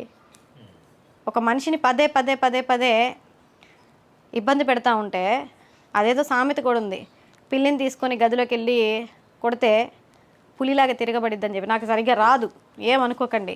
అంటే కొన్ని వింటుంటా, అది అటు ఇటుగా మీరు అర్థం చేసుకోవాలి. అంటే ఆ విధంగా రివర్స్ అవుతుంది అన్నప్పుడు జగన్మోహన్ రెడ్డి గారు కూడా చాలా ఇబ్బందులు పడ్డారు, చాలా ఫేస్ చేశారు. చేయని తప్పులు కూడా ఆయన మీద మోపడం జరిగింది. కుటుంబ పరంగా, రాజకీయ పరంగా అన్ని విధాల దెబ్బతీయాలని ఎంతమంది ఎన్ని పన్నాగాలు పన్నినా ఒక్కడే సింగిల్గా అంత పెద్ద పార్టీని కాంగ్రెస్లో పక్కకు వచ్చేసి సొంత పార్టీ పెట్టుకొని ఇంతమంది అభిమానాన్ని పొంది ఈరోజు ఇన్నిసార్లు ఎలక్షన్ జరిగినా సరే సింగిల్గానే పోటీ చేశాడు. సింగిల్గానే 151 స్థానాలు తీసుకొని వచ్చారు. అంతే తప్ప దిగజారిపోయే అవసరానికి అనుగుణంగా ఈరోజు ఒకళ్ళని తిట్టి మళ్ళీ వెళ్ళి వాళ్ళనే ఆలింగనాలు చేసుకోవడం, మళ్ళీ అవసరం అయిపోయినాక మళ్ళీ వాడిని తిట్టడం, నోటికి ఏది వస్తే అది వేరే వాళ్ళని నాశనాలు కోరుకోవడం, వేరే వాళ్ళని అమర్యాదగా మాట్లాడడం జగనన్న జీవిత చరిత్రలో ఎక్కడా లేదు. మీరు వెళ్ళి చెక్ చేసుకోండి. ఇదంతా కూడా ఒక విష ప్రచారం లాగా ఆయన మీద చేసినటువంటి విష ప్రచారం. కాబట్టి ఆయనకి ఎలా రావాలి ఏంటి అనేది మీకు ఎగ్జాంపుల్ ఏంటంటే, ఆయన ఏదన్నా ఎక్కడన్నా సభకి వెళ్ళినా లేదంటే పరామర్శకి వెళ్ళినా మీకే తెలుస్తుంది ప్రజల యొక్క ఆదరణ ఏ విధంగా ఉంది, ప్రజల యొక్క అభిమానం ఏ విధంగా ఉంది, ఆ జనాలు ఏ విధంగా వస్తున్నారు. సీఎం రాష్ట్రంలో ఆ ప్రోగ్రాం చూస్తుంటే ఈ రాష్ట్రంలో సీఎం జగన్మోహన్ రెడ్డి గారా, చంద్రబాబు నాయుడు గారా, ఈయనేంటి అసలు కనీసం ప్రతిపక్ష హోదా కూడా లేకపోయి నేను వస్తూ ఉంటే ఎంతమంది జనాలు ఎంత అభిమానంతో రావడం ఏంటి, అసలు రోడ్లు సరిగా లేకపోయినా ముళ్ళ పొదల్లో ఎలా పడితే అలా ప్రజలు ఆయన ఒకసారి చూస్తే చాలని అంత అభిమానంతో ముందుకు వస్తూ ఉన్నారు. మరి అది చూసినప్పుడు అర్థమవుతుంది మళ్ళీ ఎలా వెనక్కి వస్తారు ఏంటి అన్నది. సో ఆయన చూడండి లేదు, ఆయన కష్టాన్ని చూశారు, సుఖాన్ని చూశారు, అధికారాన్ని చూశారు, ప్రతిపక్షాన్ని చూశారు, కుట్రల కుతంత్రాలని ఫేస్ చేశారు. దాన్ని ఎలా తిప్పి కొట్టాలనేది కూడా ఆయనకు బాగా తెలుసు. 40% ఓట్ బ్యాంక్ ఉంది సార్ మాకు. 1,20,00,000కి పైగా ప్రజల యొక్క ఆదరాభిమానాలు జగన్ గారి మీద ఉన్నాయి. ఖచ్చితంగా వస్తారు. మరి 11 సీట్లకి ఎందుకు వెళ్ళినా దేవుడికి తెలుసు. చాలామంది విశ్లేషకులు కూడా చెప్తా ఉన్నారు కదా, ఈవీఎం ట్యాంపరింగ్లని చెప్తున్నారు కదా. మరి పోలైన ఓట్లకి లెక్కింపు రోజు ఉన్న ఓట్లకి డిఫరెన్సెస్ కానీ అన్ని చోట్ల ఆల్మోస్ట్ ఛార్జింగ్లో మిషన్లో ఇవన్నీ కూడా ఒక ఆధారాలు. కాకపోతే ఇంకా ఎట్లేదన్నా మనం అవన్నీ అనుకోకపోయినా అధికారంలోకి అయితే కూటమి ప్రభుత్వం వచ్చింది. మళ్ళీ అధికారంలోకి ఎలా రావాలి ఏంటి అన్నది ఆ నమ్మకం అయితే జగన్మోహన్ రెడ్డి గారికి ఉంది. అలాగే ఆయన్ని నమ్మే మా అందరికీ కూడా ఉంది. సో ఆయన రాజకీయాల్లోకి వచ్చిన సందర్భంలో ఆయన ఎలా ఉన్నారు, వచ్చిన తర్వాత ఇప్పుడు చూస్తే 15 ఏళ్ళు ఆ పార్టీకి మనం జెండా మోద్దాం అన్నారు అని అంటున్నారు మీరు. ఇప్పుడు ఎందుకు ఆయన పార్టీ పెట్టుకొని ఈ పార్టీకి 15 సంవత్సరాలు జెండా మోయాల్సిన అవసరం ఏమొచ్చింది పవన్ కళ్యాణ్ గారికి? జెండా కూలీలని ఎందుకు అంటున్నారంటే, పవన్ కళ్యాణ్ గారు అన్నకే సపోర్ట్ చేయలేదు. అన్న పార్టీ ఉన్నప్పుడే ఏమీ చేయలేని వ్యక్తి చిరంజీవి గారికి. మరి తర్వాత ఈయన పార్టీ పెట్టారు. హీరోగా, పవర్ స్టార్గా ప్రజలందరికీ బాగా ఇష్టం ఆయన అంటే, యాక్టింగ్ పరంగా. కానీ అన్ని రంగాల్లోనూ నేనే ఉండాలి, నేనే శాసించాలనుకుంటే అది ఆయన భ్రమ. పోనీ చేయొచ్చు, కానీ ఎంతవరకు? ఒక మాట మీద నిలబడాలి, లేదా నిజాలు మాట్లాడాలి. ప్రజలనేమో నోటికి ఏదొస్తే అది మాట్లాడతా, ఏది పడితే అది ప్రచారాలు చేసుకుంటా, నీ స్వార్థం కోసం నువ్వు రాజకీయాలు చేస్తా, తిట్టినోడనే మళ్ళీ వెళ్ళిపోయిందాక కూడా చెప్పాను మీకు. ఈరోజు నిన్నటిదాకా మీరు అదే పవన్ కళ్యాణ్ గారు లొకేషన్ కానీ తిట్టారు. ఒక్కసారిగా మళ్ళీ ఆయన అవసరం కోసం ఎలక్షన్స్ ముందు వచ్చేసరికి మళ్ళీ ఆలింగనాలు స్టార్ట్ చేసుకున్నారు. అంటే అందితే జుట్టు, అందకుండా ఉంటే కాళ్ళు. నీ స్వార్థ రాజకీయాల కోసం, నీ ప్యాకేజీల కోసం మరి ఏదైనా చేస్తారు. నిన్ను ప్రజలు ఎలా విశ్వసిస్తారు? మీ పార్టీ నాయకులే మిమ్మల్ని విశ్వసించట్లేదు. మీ కమ్యూనిటీ కులభావన తెచ్చుకోమని చెప్పారు. ఇవన్నీ మీరు చెప్పినాయే కదా. 33,000 మహిళలు అన్నారు. కనీసం కులభావనతో అయినా రండి అని చెప్పేసి మీరే మాట్లాడతారు. మళ్ళీ కులాల మధ్యలో చిచ్చు పెట్టేది మీరే. అలా ఎలా అంటారు మీరు? అసలు పార్టీ సిద్ధాంతమే కులాలకి అతీతంగా కులాలని కలుపుకుంటూ, మతాలను కలుపుకుంటూ ఉన్నారు. అదే ఆయన పెట్టిన సిద్ధాంతం అంతే. అది పేపర్లో పరిమితం అంతే. పేపర్లో పరిమితం.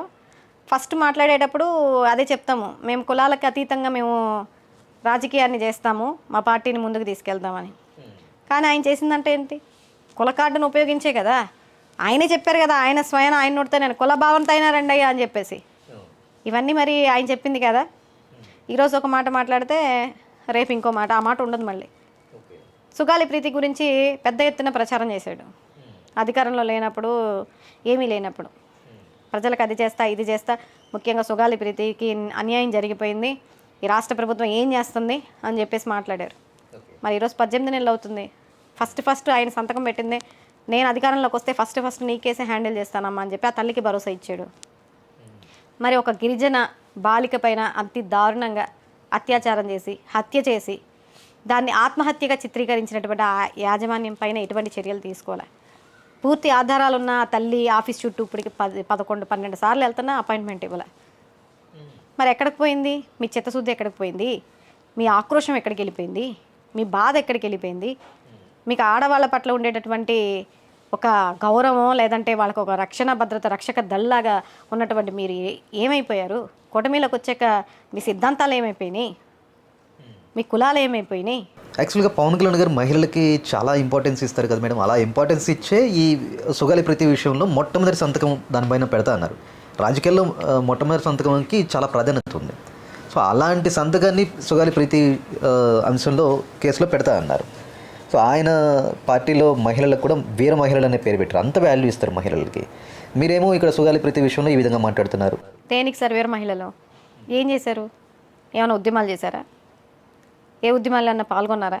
పోనీ ఈ రాష్ట్రానికి ఏమన్నా అదంతా కాదు సార్. ఈ రాష్ట్రంలో మహిళలపైన అత్యాచారాలు జరుగుతూ ఉంటే ఆ వీర మహిళలు ఎవరైతే వీర మహిళలని పేరు పెట్టుకున్నారో వాళ్ళు వచ్చి దాని మీద ఏమైనా ఖండించి మాట్లాడటం ఏమైనా జరిగిందా? లేదా వాళ్ళ నాయకుడు ఏమైనా వచ్చి బయటకు వచ్చి దాన్ని ఖండించి ఆ దోషులకి శిక్షలు ఏమైనా వేసారా చట్టపరంగా? మరి దేనికి వీర మహిళలు? వీర మహిళలకి అధ్యక్షుడు ఆయన కూడా ఒక వీరుడే అనుకోవాలా? వాళ్ళ పార్టీలో ఉన్న వాళ్ళకి పేర్లు పెట్టుకోవడం కాదు సార్. ఈ రాష్ట్రంలో ఉన్నటువంటి మహిళల పరిస్థితి ఎలా ఉంది, ఆడపిల్లల పరిస్థితి ఎలా ఉంది అనేది కూడా చూడాలి కదా. మహిళల యొక్క పక్షపాతి, మహిళల వైపు కన్నెత్తి చూస్తే వెన్నులో వణుకు పుట్టాలని చెప్పేసి గతంలో మాట్లాడారు కదా. మరి ఏమైపోయినాయి ఆ మాట్లాడిన? ఇప్పుడు ఎక్కడికి వెళ్ళిపోయాయి? మింగేశారా? ఒకవేళ ఉన్నా కూడా బయటికి రానివ్వకుండా మీకు ఏమన్నా మీదేదన్నా ఒక శక్తి మిమ్మల్ని ఏమన్నా ఆపుతా ఉన్నదా? దేనికి ఆగుతున్నారు మీరు? గతంలో అంతలా పెద్ద ఎత్తున ప్రచారాలు చేశారు, మహిళ యొక్క పక్షపాతిలాగా మాట్లాడారు. ఈరోజు మీ కళ్ళ ముందు ఇన్ని జరుగుతూ ఉంటే ఎందుకు నోరు ఇప్పట్లేదు? అంటే మీ ప్రభుత్వంలో మహిళలకు అన్యాయం జరిగితే వాళ్ళు మహిళలు కాదా? వాళ్ళు మహిళలు కాదా? ఈ రాష్ట్రంలో ఉన్న వాళ్ళు మహిళలు కాదా? ఇప్పుడు ఎందుకు నోరు ఇప్పట్లేదు? ఇలాంటి వాళ్ళందరూ కూడా ఏంటంటే ఊసరవెల్లిలాగా నిమిషానికి ఒక రంగు మార్చుకుంటా ప్రజల్ని కేవలం రాజకీయ లబ్ధి కోసం, అధికారం కోసం ఎంతకైనా దిగజారిపోయి దేనికోసమైనా వాళ్ళు సిద్ధంగా ఉండేటటువంటి వ్యక్తులు. అందులో ఒకళ్ళు పవన్ కళ్యాణ్ గారు. పవన్ కళ్యాణ్ గారికి చంద్రబాబు గారికి వీళ్ళిద్దరి మధ్య ఉన్న సఖ్యత పవన్ కళ్యాణ్ గారికి జగన్ గారితో ఎందుకు లేదు? ఎందుకు లేదంటే జగన్ గారు ఎప్పుడు కూడా ఆయన సొంతగా ఉంటారు కాబట్టి అవసరాని కోసం అందితే ఒకలాగా అందకపోతే ఒకలాగా ఉంటారు. ఆయన స్ట్రైట్ ఫార్వర్డ్, ఆయనకు నచ్చిందే చేస్తారు. స్వార్థం కోసమో లేదంటే ఇంకో దానికోసమో ఏది కూడా చేసే ప్రయత్నాలు ఆయన బ్లడ్లోనే లేదు. ఫస్ట్ ఆఫ్ ఆల్ మీరు చూసే ఉంటారు, ప్రతిసారి కూడా 11 వచ్చినా 151 వచ్చినా 56 వచ్చినా ఆయన సింగిల్గానే వచ్చారు తప్ప ఆయనకి రాజకీయం కోసమో అధికారం కోసమో నేను ఓడిపోతానని చెప్పో 10 మందిని కలుపుకోను, లేదంటే ప్యాకేజ్ కోసమో వెళ్ళి కాళ్ళు పట్టుకోవడమో ఇలాంటి అలవాట్లు ఆయనకి లేవు. ఆయన బ్లడ్లోనే లేదు.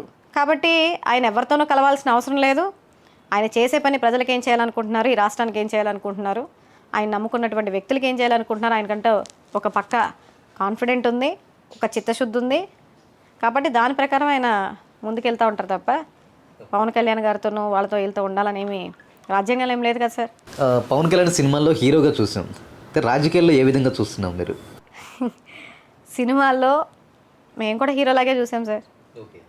కానీ రాజకీయాల్లో వచ్చేసరికి ఏంటో మాకైతే హీరోలాగా ఇట్లా కమీడియన్గా అనిపిస్తూ ఉన్నారు.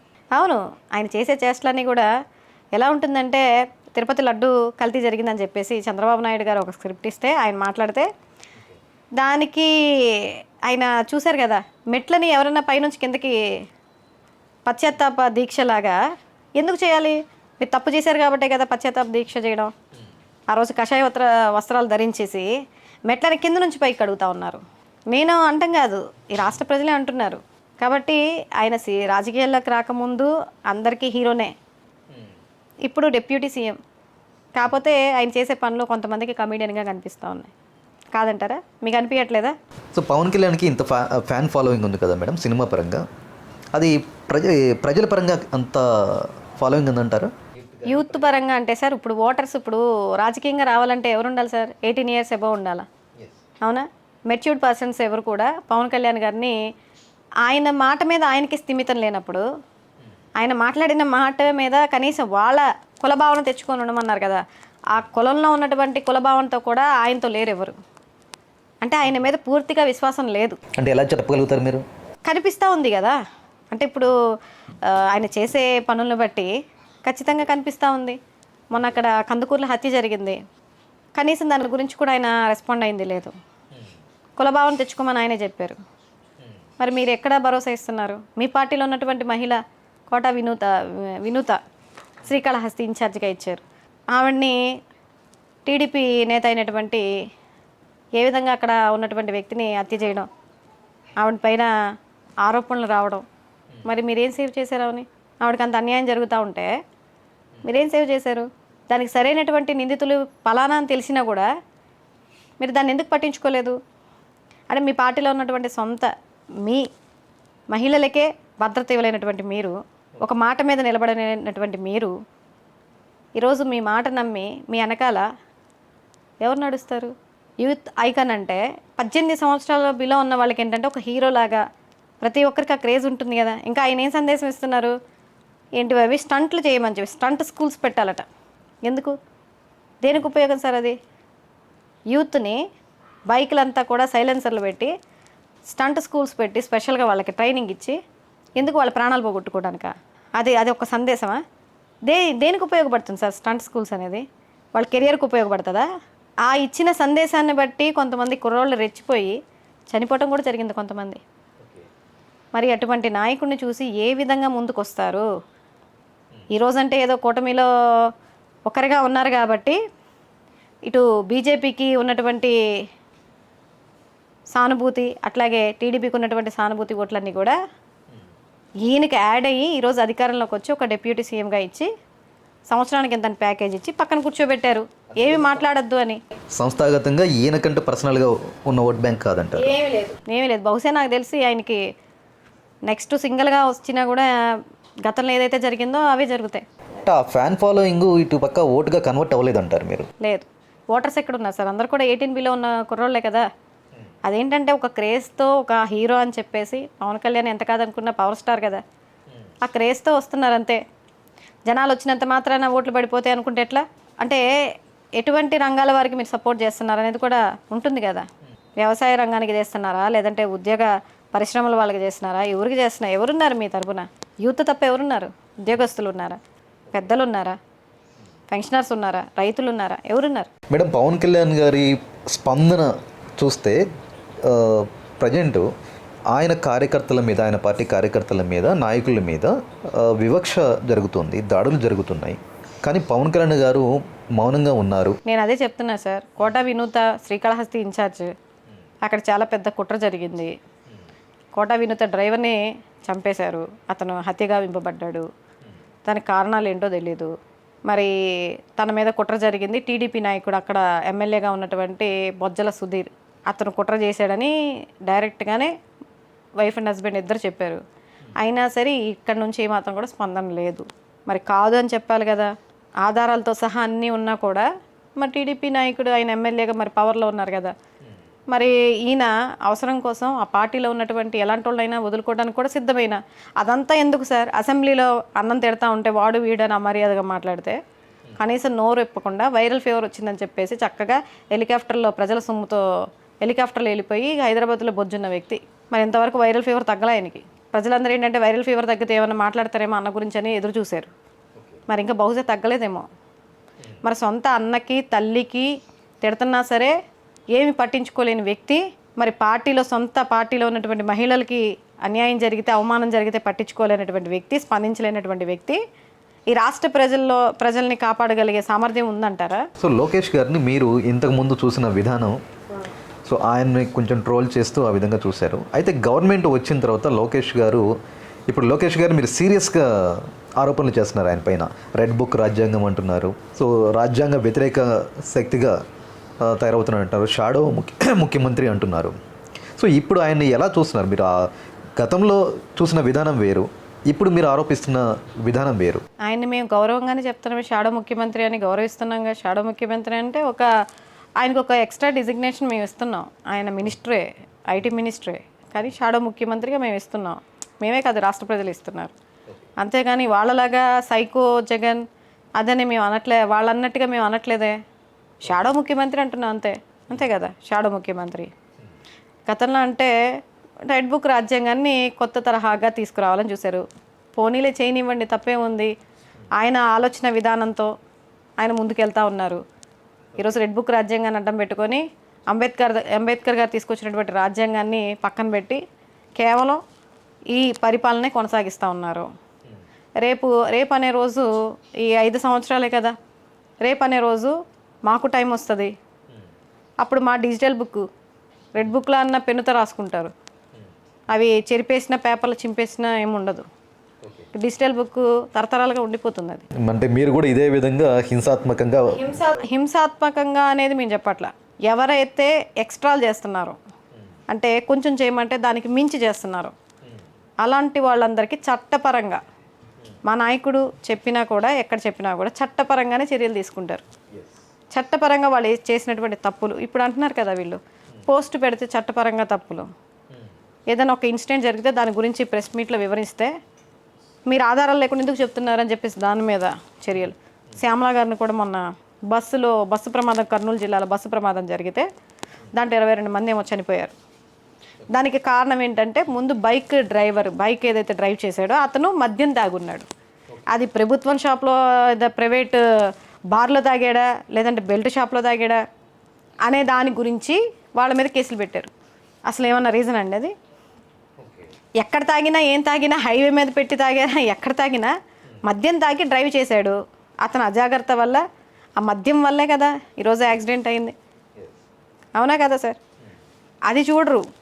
వీళ్ళు ఏం చెప్పారు, ఏ షాప్లో తాగారు, ఈ షాప్లో కాదు, అక్కడ బెల్ట్ షాప్లో అన్నారు, బార్ షాప్లో కదా తాగింది. ఎందుకు తప్పుగా ప్రభుత్వం పైన తప్పుగా తీసుకెళ్తున్నారు? అదో పెద్ద నేరంలాగా, అదో పెద్ద ఘోరంలాగా. ఎక్కడైతేనేమి మద్యం తాగాడా లేదా? ఫర్ ఎగ్జాంపుల్ చూసుకుంటే, కర్నూలు బస్సు మొన్న ప్రమాదం జరిగింది కదా సార్. అందులో దాదాపు 22 మంది చనిపోయారు.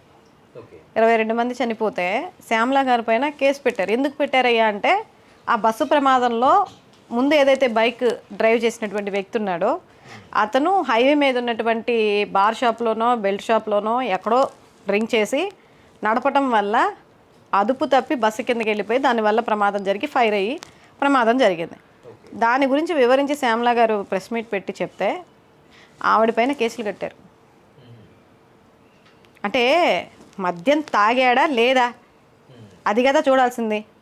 ఎక్కడ తాగాడు, బెల్ట్ షాప్లో తాగాడా, బార్ షాప్లో తాగాడా, లేదంటే రోడ్డు మీద తాగాడు, ఇవన్నీ కాదు కదా. మద్యం తాగడం తప్పు. 24/7 మీరు మద్యాన్ని అందుబాటులోకి తీసుకురాబట్టి ఇలాంటి ప్రమాదాలు జరుగుతున్నాయి. ఎక్కడ పడితే అక్కడ విచ్చలవిడిగా మీరు అమ్ముతా ఉన్నారు ఈరోజు అమ్మకాలు.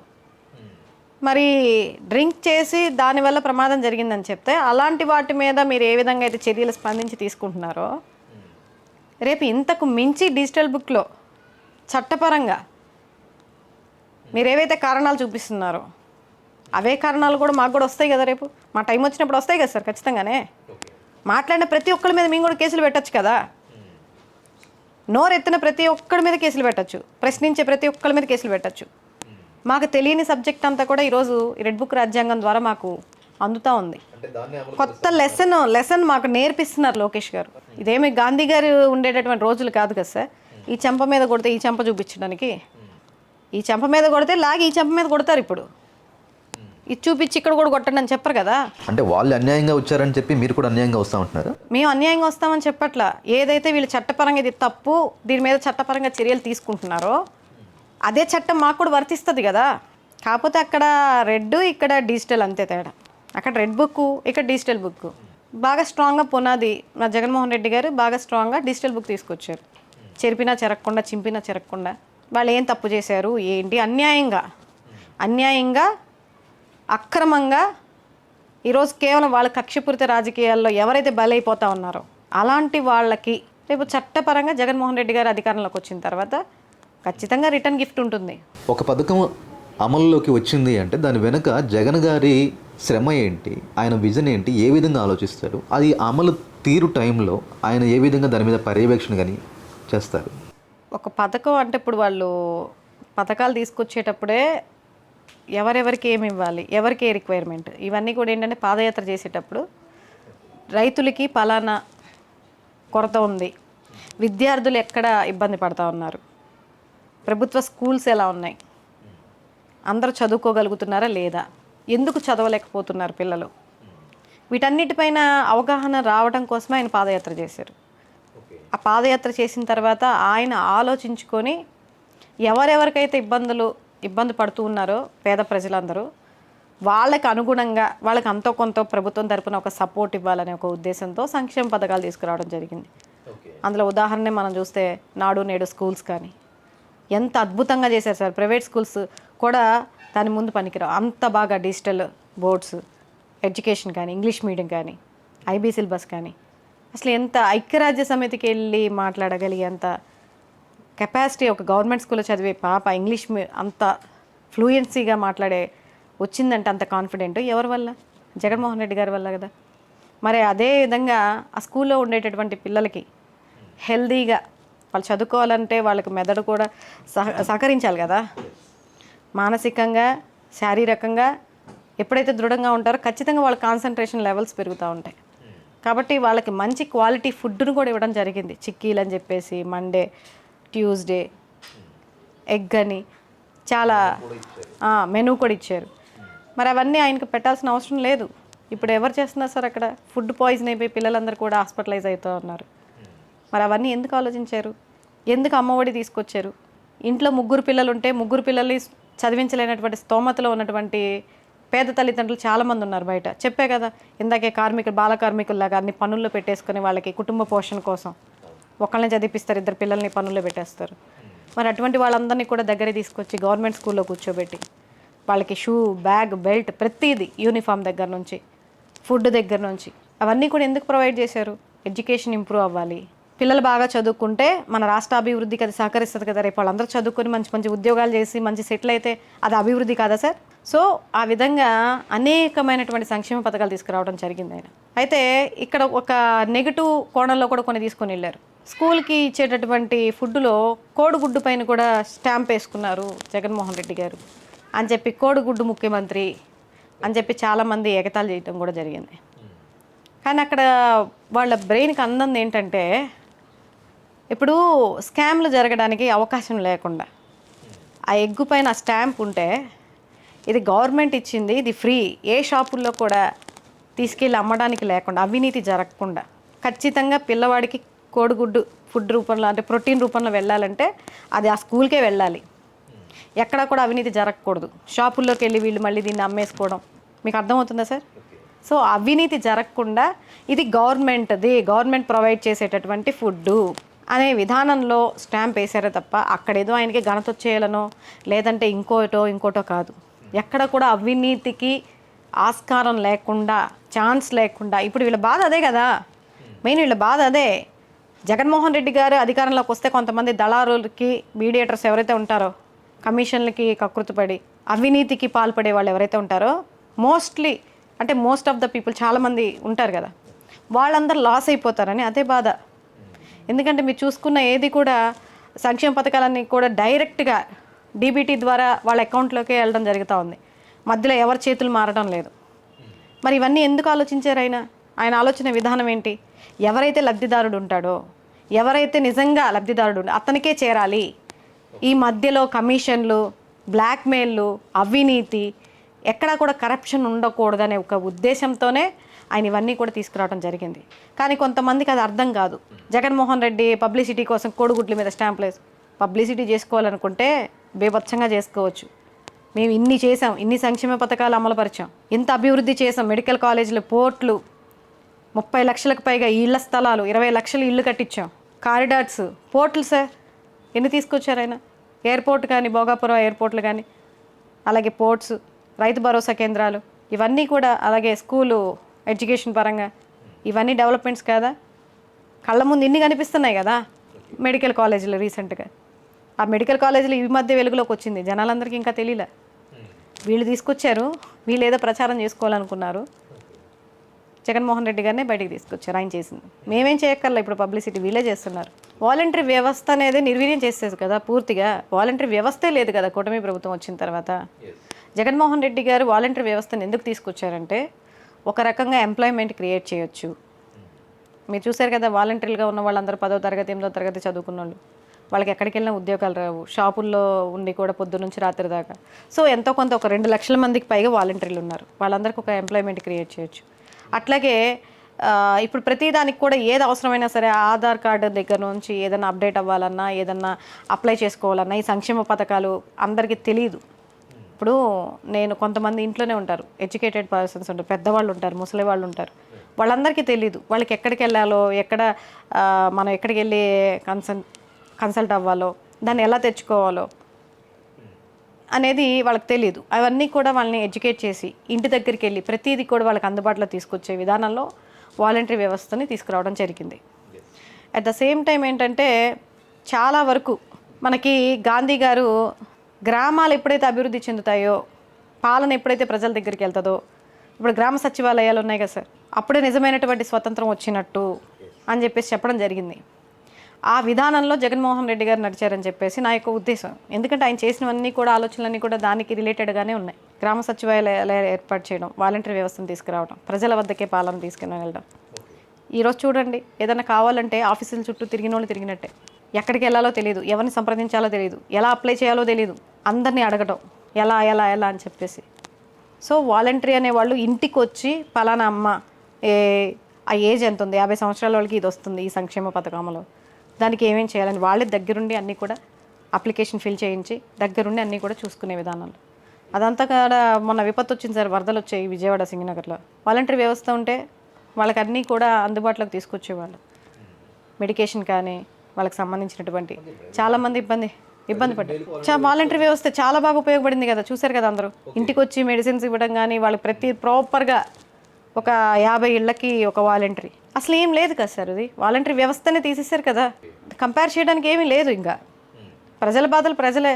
రేషన్ కూడా తీసేశారు కదా, వెహికల్స్ కూడా రేషన్ షాపులకి వెళ్ళి తీసుకోవాలి. ఏదున్నా సరే ఇప్పుడు ఆ సచివాలయాలు ఏవైతే ఉన్నాయో అక్కడికే వెళ్తున్నారు తప్ప ఇవన్నీ ఎక్స్ట్రా రాష్ట్రానికి భారం అని చెప్పేసి చంద్రబాబు నాయుడు గారు అన్నీ తీస్తారు కదా. వాలంటరీ వ్యవస్థకి ఏం చెప్పారండి, అధికారంలోకి రాకముందు 5,000 జగనన్న ఇస్తే 10,000 ఇస్తాం మిమ్మల్ని ఎవరిని కూడా తీయమని చెప్పేసి వాగ్దానాలు చేశారు. అధికారంలోకి వచ్చారు, వచ్చిన మరుక్షణమే తీసి పక్కనేస్తారు. జగన్ గారి పాలనలో ప్రజలు ఏ పథకం నుంచి ఎక్కువ లబ్ధి పొందారు? ఒక్క పథకం ఏంటి సార్, అన్ని పథకాల్లోనే లబ్ధి పొందారు. మీకు ఆల్రెడీ ఇందాక కూడా నేను చెప్పాను, అమ్మ ఒడి కానీ, నాడు నేడు కానీ, చేయూత కానీ, ఆరోగ్యశ్రీ కూడా 25 లక్షల దాకా ఇచ్చారు సార్. ఎవరు ఇస్తారు చెప్పండి, ఇప్పుడు అసలు దాన్ని ఊసే లేదు. 2 లక్షలంట, లేదంటే ఎన్టీఆర్ ట్రస్ట్ ద్వారా కూడా, అంతకు మించి వెళ్తే ఎన్టీఆర్ ట్రస్ట్ ద్వారా తీసుకోవాలి. కనీసం ఆరోగ్యశ్రీ బకాయిలు ఏవైతే ఉన్నాయో 2,600 కోట్లు ఇంతవరకు చెల్లించలే. ఇప్పుడు ఏ హాస్పిటల్స్లో కూడా ఆ ఫెసిలిటీ లేదు. సో చాలా గొప్పమైనటువంటి ఒక గొప్ప సంకల్పంతో అనేకమైనటువంటి సంక్షేమ పథకాలు తీసుకొచ్చారు. అవి పూర్తి స్థాయిలో కూడా ఆయన నెరవేర్చడం జరిగింది. ఇప్పుడు ఈ 16 నెలల కాలంలో చంద్రబాబు గారి పాలన ఎలా ఉంది? చూస్తున్నారు కదా సార్ అందరూ, ఎలా ఉంది ఏంటనేది. అరాచకానికి, అవినీతికి, నేరస్తులకి ఒక అడ్డాగా కొమ్ము కాస్తా, కుల రాజకీయాలు చేస్తా, నిత్యం విష ప్రచారాలు చేస్తా, జగన్మోహన్ రెడ్డి గారిని, వైఎస్ఆర్ కాంగ్రెస్ పార్టీని, పార్టీ శ్రేణుల్ని అందరినీ కూడా టార్గెట్ చేస్తా, నిత్యం దేనికి స్పందించరు. రాష్ట్రంలో ఏం జరుగుతున్నా స్పందించరు. గుడిలో ప్రజలు చనిపోతున్నా, వాళ్ళ అశ్రద్ధ వల్ల చనిపోతున్నా పట్టించుకోరు. అలాగే రైతులకి యూరియాలు అందకపోయినా పట్టించుకోరు. రైతులకి పంటలు కోల్పోయి కనీసం వాళ్ళు పెట్టినటువంటి పెట్టుబడులు కూడా అందనటువంటి పరిస్థితుల్లో ఉన్న గిట్టుబాటు ధరలు కూడా ఇవ్వకుండా రాష్ట్ర ప్రభుత్వం మటుకు ఏమాత్రం కూడా స్పందించదు. కానీ జగన్మోహన్ రెడ్డి గారు ఏ షూ వేసుకున్నారు, ఏ లాల్చీ పైజమా వేసుకున్నారు, దీపావళి చేశారా లేకుంటే దసరా చేశారా, వీటిపైన స్పందిస్తారు. అలాగే రాష్ట్రంలో ఉన్నటువంటి మహిళలందరూ చాలామంది అవమానాలు పడుతూనే ఉన్నారు. ముఖ్యంగా వైసీపీ మహిళలను అయితే బాగా టార్గెట్ చేస్తున్నారు. ఐటీటీ వాళ్ళందరూ కూడా బాగా విపరీతంగా ట్రోల్స్ చేస్తున్నారు, కామెంట్స్ పెడుతూ ఉన్నారు. అట్లాగే చిన్నపిల్లలపైన, మైనర్ బాలికలపైన అత్యాచారాలు విపరీతంగా పెరిగాయి. దేనివల్ల అని అడగండి మళ్ళీ. ఎందుకంటే ఆల్రెడీ ఇందాక చెప్పా, కల్తీ మామూలుగా మద్యం తాగితేనే ప్రజలు అంటే తాగే వాళ్ళకి కంట్రోల్లో ఉండదు. కల్తీ మద్యం స్పిరిట్తో తాగితే ఆరోగ్యం పోతా, ప్రాణాలు పోతా, ప్లస్ మొత్తం కూడా వాళ్ళు ఏం చేస్తున్నారనేది కూడా తెలియనటువంటి విధానంలో ఈరోజు విపరీతమైనటువంటి క్రైమ్ రేట్ పెరిగిపోతా, ఆడపిల్లలపైన అత్యాచారాలు, చిన్న చిన్న పిల్లలపైన అత్యాచారం చేసి వాళ్ళని చంపేసి శవాలు కూడా దొరకనటువంటి పరిస్థితుల్లో ఈరోజు రాష్ట్ర ప్రభుత్వం ఉంది. మరి లా అండ్ ఆర్డర్ ఉందా అనేది కూడా ఒక డౌటే. మహిళలకి రక్షణ భద్రత కరువైంది. ఇంకేం చెప్పాలి సార్? ప్రజలకి ఎక్కడ చూసినా అశాంతి, ప్రకృతి విలయతాండవం, ఓ పక్కన ప్రభుత్వం. రైతుల పట్ల చూశారు కదా, తుఫాన్లు, వరదలు, అట్లాగే వర్షాకాలంలో ఎండలు, ఎండాకాలంలో వర్షాలు ఇలా ఉన్నప్పుడు ఒక పక్కన ప్రకృతి పగబట్టినట్టుగా ప్రభుత్వం కూడా కనీసం రైతులకి గిట్టుబాటు ధర ఇవ్వకుండా, వాళ్ళకి కావాల్సినటువంటి సదుపాయాలు ఇవ్వకుండా, రైతు భరోసా కేంద్రాల్లో కావాల్సినటువంటి ఎరువులు కానీ, మందులు కానీ, పెస్టిసైడ్స్ కానీ ఇవన్నీ కూడా అందుబాటులో లేకుండా వాళ్ళని ఇబ్బంది పెడతా. తుఫాన్లో కూడా మొన్న వరి అంతా కూడా కొట్టుకుపోయింది, చాలా భారీ నష్టం జరిగింది. మరి వాళ్ళందరికీ కూడా నష్టపరిహారాలు ఇవన్నీ ఇవ్వాలి కదా సార్. ప్రకృతి వైపరీత్యాలు వచ్చినా ఒక పక్కన అది పగబట్టింది, రాష్ట్ర ప్రభుత్వం కూడా పగబట్టింది కదా రైతులపైన. వాళ్ళకి ఎంతో కొంత భరోసా ఇవ్వాలి కదా. మేము ఉన్నాము, మేము ఆదుకుంటాము, మీకు నష్టపరిహారం ఇస్తాము అని ఇవ్వాలి కదా. రాష్ట్ర ప్రభుత్వందే కదా బాధ్యత. మరి ప్రభుత్వం కొని గిట్టుబాటు ధర అనేది కనీసం వాళ్ళకి మినిమం ఇంత అనేది కూడా ఇవ్వాలి కదా. మరి వాళ్ళని ఆదుకోలేనప్పుడు ఎందుకండి ఈ ప్రభుత్వాలు ఇవన్నీను? ఒక పక్కన అవినీతి జరుగుతూ ఉంది భారీ స్థాయిలో, ఇష్టం వచ్చినట్టుగా ఈరోజు పేకాట క్లబ్బులు కానీ, పంద్యాలు కానీ ఎక్కడ చూసినా విచ్చలవిడిగా. మరి ఇంకా ఎలా ఉంది పాలన అంటే ఇంకేం చెప్తాం? చాలా ఉన్నాయి చెప్పాలంటే. గవర్నమెంట్ చేసిన పథకాలు సక్సెస్ అయ్యాయి అని మీరు ఒప్పుకోవట్లేదు. పథకాలు ఎవరికి ఇచ్చారు? పథకాలు ఎవరికి ఇవ్వలేదు కదా. ఇంకా పథకాలు ఇచ్చేసిన ఫస్ట్ సంవత్సరం అంతా ఏ పథకం ఇవ్వలేదు. అధికారంలోకి వచ్చిన సంవత్సరం అంతా కూడా ఎగ్గొట్టేశారు. అదే మేడం సభలు పెట్టి రెండో సంవత్సరంలో అదే చెప్తున్నాను సార్, మొదటి సంవత్సరం ఏ పథకం అమలు చేయలే. మీరు ఒకసారి చెక్ చేసుకోండి.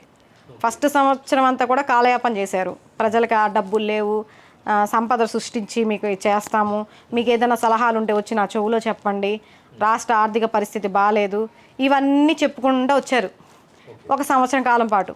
సంవత్సరం దాటిన తర్వాత గబగబా 4-3 సంక్షేమ పథకాలు ఇచ్చేసేసి, అది కూడా పూర్తి స్థాయిలో అరాకొర ఇచ్చి, 3 గ్యాస్ సిలిండర్లు అని చెప్పేసి ఒకటి ఇచ్చి, అవి కూడా అరాకొర చేసి పూర్తి అయిపోయిందని చెప్పేసి విజయోత్సవ సభలు నిర్వహించుకుంటూ ఉన్నారు. మరి ఇది కూడా పూర్తి స్థాయిలో ఏం అవ్వాలా.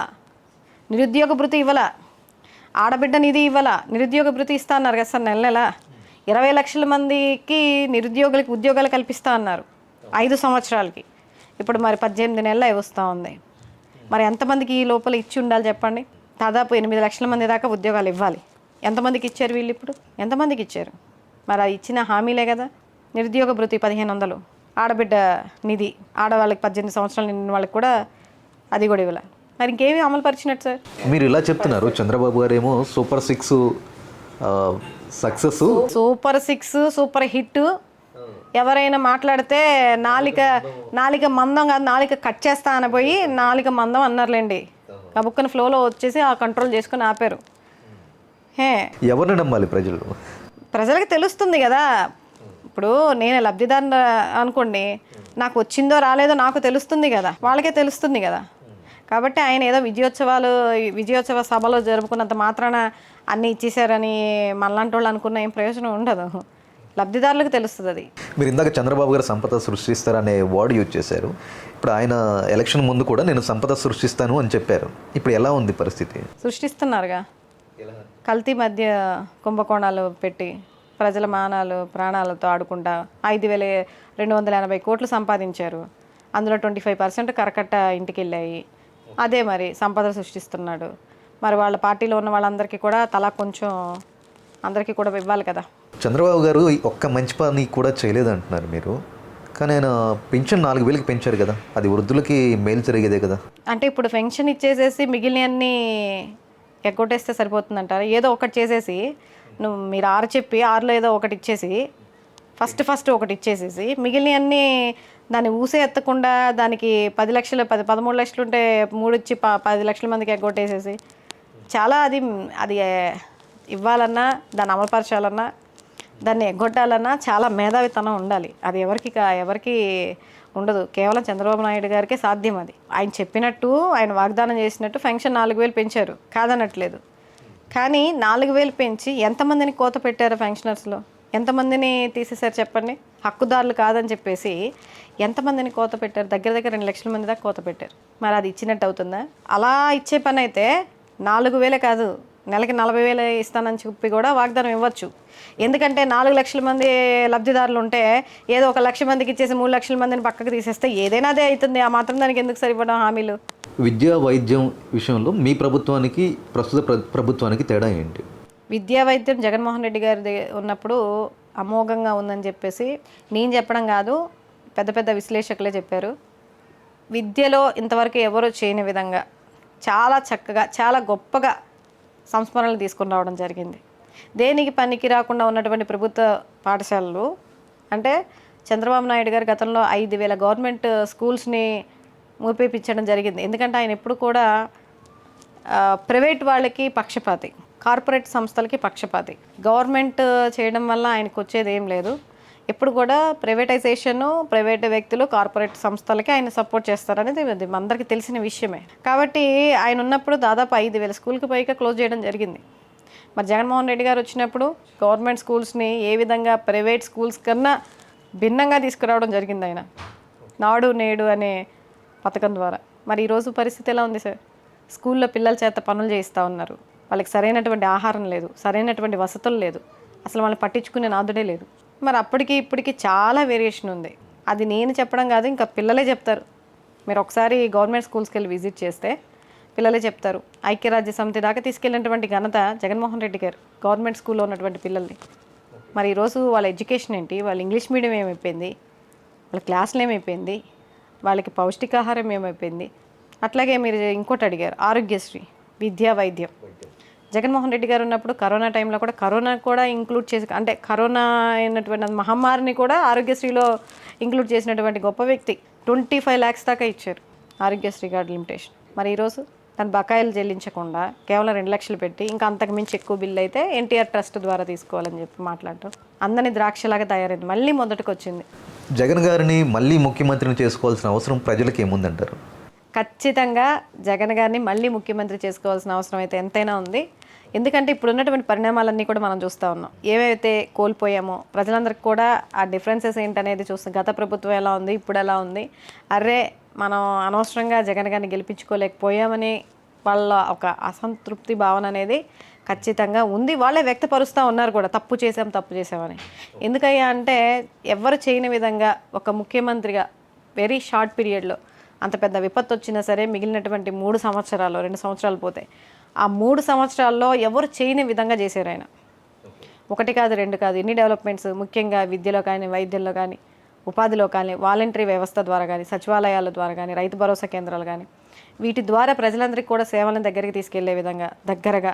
అలాగే ఇంటింటికి ఒక ఫ్యామిలీ డాక్టర్ అనేది ఎవరికో రిచ్గా ఉన్నటువంటి పర్సన్స్కి వాళ్ళ ఫ్యామిలీస్కే సొంతమైతే ఈరోజు పేదవాడికి కూడా ఒక ఫ్యామిలీ డాక్టర్ని పెట్టే విధానంలో సేవలన్నింటినీ కూడా ఇంటి దగ్గరికే, సదుపాయాలన్నింటినీ కూడా, రేషన్ని, అలాగే పెన్షన్ని తెల్లవారుగట్ల గుమ్మం ముందుకు తీసుకొచ్చే విధంగా ఒక వాలంటరీ వ్యవస్థ ద్వారా, సచివాలయాల ద్వారా ఇన్ని సేవలు అందిస్తే, అలాగే రాష్ట్ర డెవలప్ అవ్వడానికి మనం చెప్పుకున్నాం ఆల్రెడీ మెడికల్ కాలేజీల గురించి కానీ, ఇవన్నీ కూడా పూర్తవుతాయి.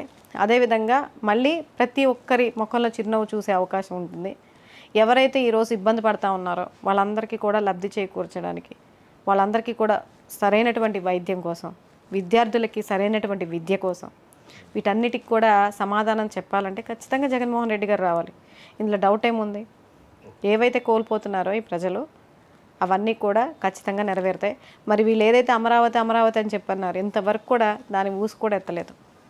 మరి డెవలప్మెంట్ చేసాము అని చెప్పన్నారు, 18 నెలల్లో వస్తుంది, దాని గురించి కూడా ఏం మాట్లాడాలి. అలానే సంక్షేమ పథకాలు అమలు చేస్తున్నారంటే అది చేయట్లేదు. ప్రజల్లో అంటే రైతులకు కానీ, విద్యార్థులకు కానీ, మహిళలకు కానీ ఏవైతే వాగ్దానాలు ఇచ్చారో అవన్నీ చేస్తున్నారంటే అవి చేయట్లేదు. కాబట్టి ఖచ్చితంగా ఆ డిఫరెన్సెస్, ఆ లోటు అనేది ప్రజలకి ఉంది. అవకాశం వచ్చినప్పుడు ఖచ్చితంగా దానికి తగినటువంటి గుణపాఠం చెప్తారు. మళ్ళీ జగన్మోహన్ రెడ్డి గారే మేము ముఖ్యమంత్రిగా చూడాలనుకుంటున్నామని కూడా చాలామంది ప్రజలు ఆశగా ఎదురు చూస్తూ ఉన్నారు. మేడం, సోషల్ మీడియాలో మహిళల్ని సైతం అసభ్యంగా దూషిస్తూ రాజకీయాలు మాట్లాడుకుంటున్న ప్లేస్లో మహిళల్ని అసభ్యంగా దూషిస్తున్న సంఘటనలు చాలా జరుగుతున్నాయి ఇప్పుడు. ఎంత నీచంగా అంటే చూడడానికి కూడా అసభ్యకరంగా ఉండే విధంగా జరుగుతున్నాయి. సో ఈ నేపథ్యంలో మీ గవర్నమెంట్ వచ్చిన తర్వాత ఏ విధంగా మీరు చర్యలు తీసుకుంటారు దీనికి సంబంధించి? ఫస్ట్ ఆఫ్ ఆల్ ఏంటంటే మా గవర్నమెంట్ ఏదైతే అధికారంలోకి వస్తుంది అని మాకు ఆ రిజల్ట్ రోజు ఉంటుందో, అంటే ఏదైతే మ్యాజిక్ ఫిగర్ దాటుతుందో 88 ఆ దగ్గర దాకా వస్తుందో, ఫస్ట్ మేము చేయాల్సింది ఏంటంటే ఇప్పుడు ఎవరైతే విపరీతంగా అధికారం ఉందని అధికారం అదంతా కళ్ళు మూసుకుపోయి రెచ్చిపోతూ ఉన్నారో కొంతమంది పెయిడ్ ఆర్టిస్టులు, అంటే వైసీపీ వాళ్ళంటే పేటీఎం బ్యాచ్ అని చెప్పేసి బాగా ట్రోల్స్ చేస్తున్నారు. అది మహిళల ఇంకొకళ్ళ ఏది ఆలోచించట్లా, అధికారుల ఏంటన్నది. నేను చెప్తున్నా, పెయిడ్ బ్యాచ్ ఎవరైతే ఉన్నారో కొంతమంది, మీరు చూసినట్లయితే కిరాకార్పి కానీ సీమ పంది అంటారు. మరి సీమ పందో సీమ ఏదో పేరు ఏంటి సార్ అది, సీమ రాజా, రాజానో పందో ఏదో.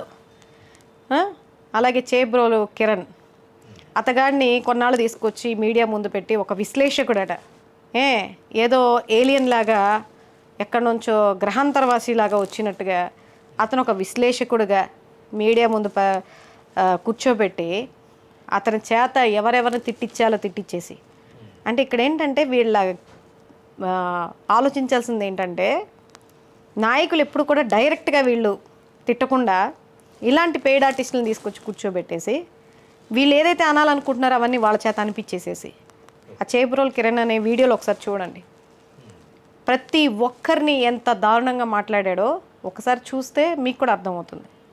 మరి రాష్ట్ర ప్రజలు చూసారో లేదో నాకు తెలియదు, కానీ అతను మాట్లాడిన మాటలు అంతా ఇంత కాదు.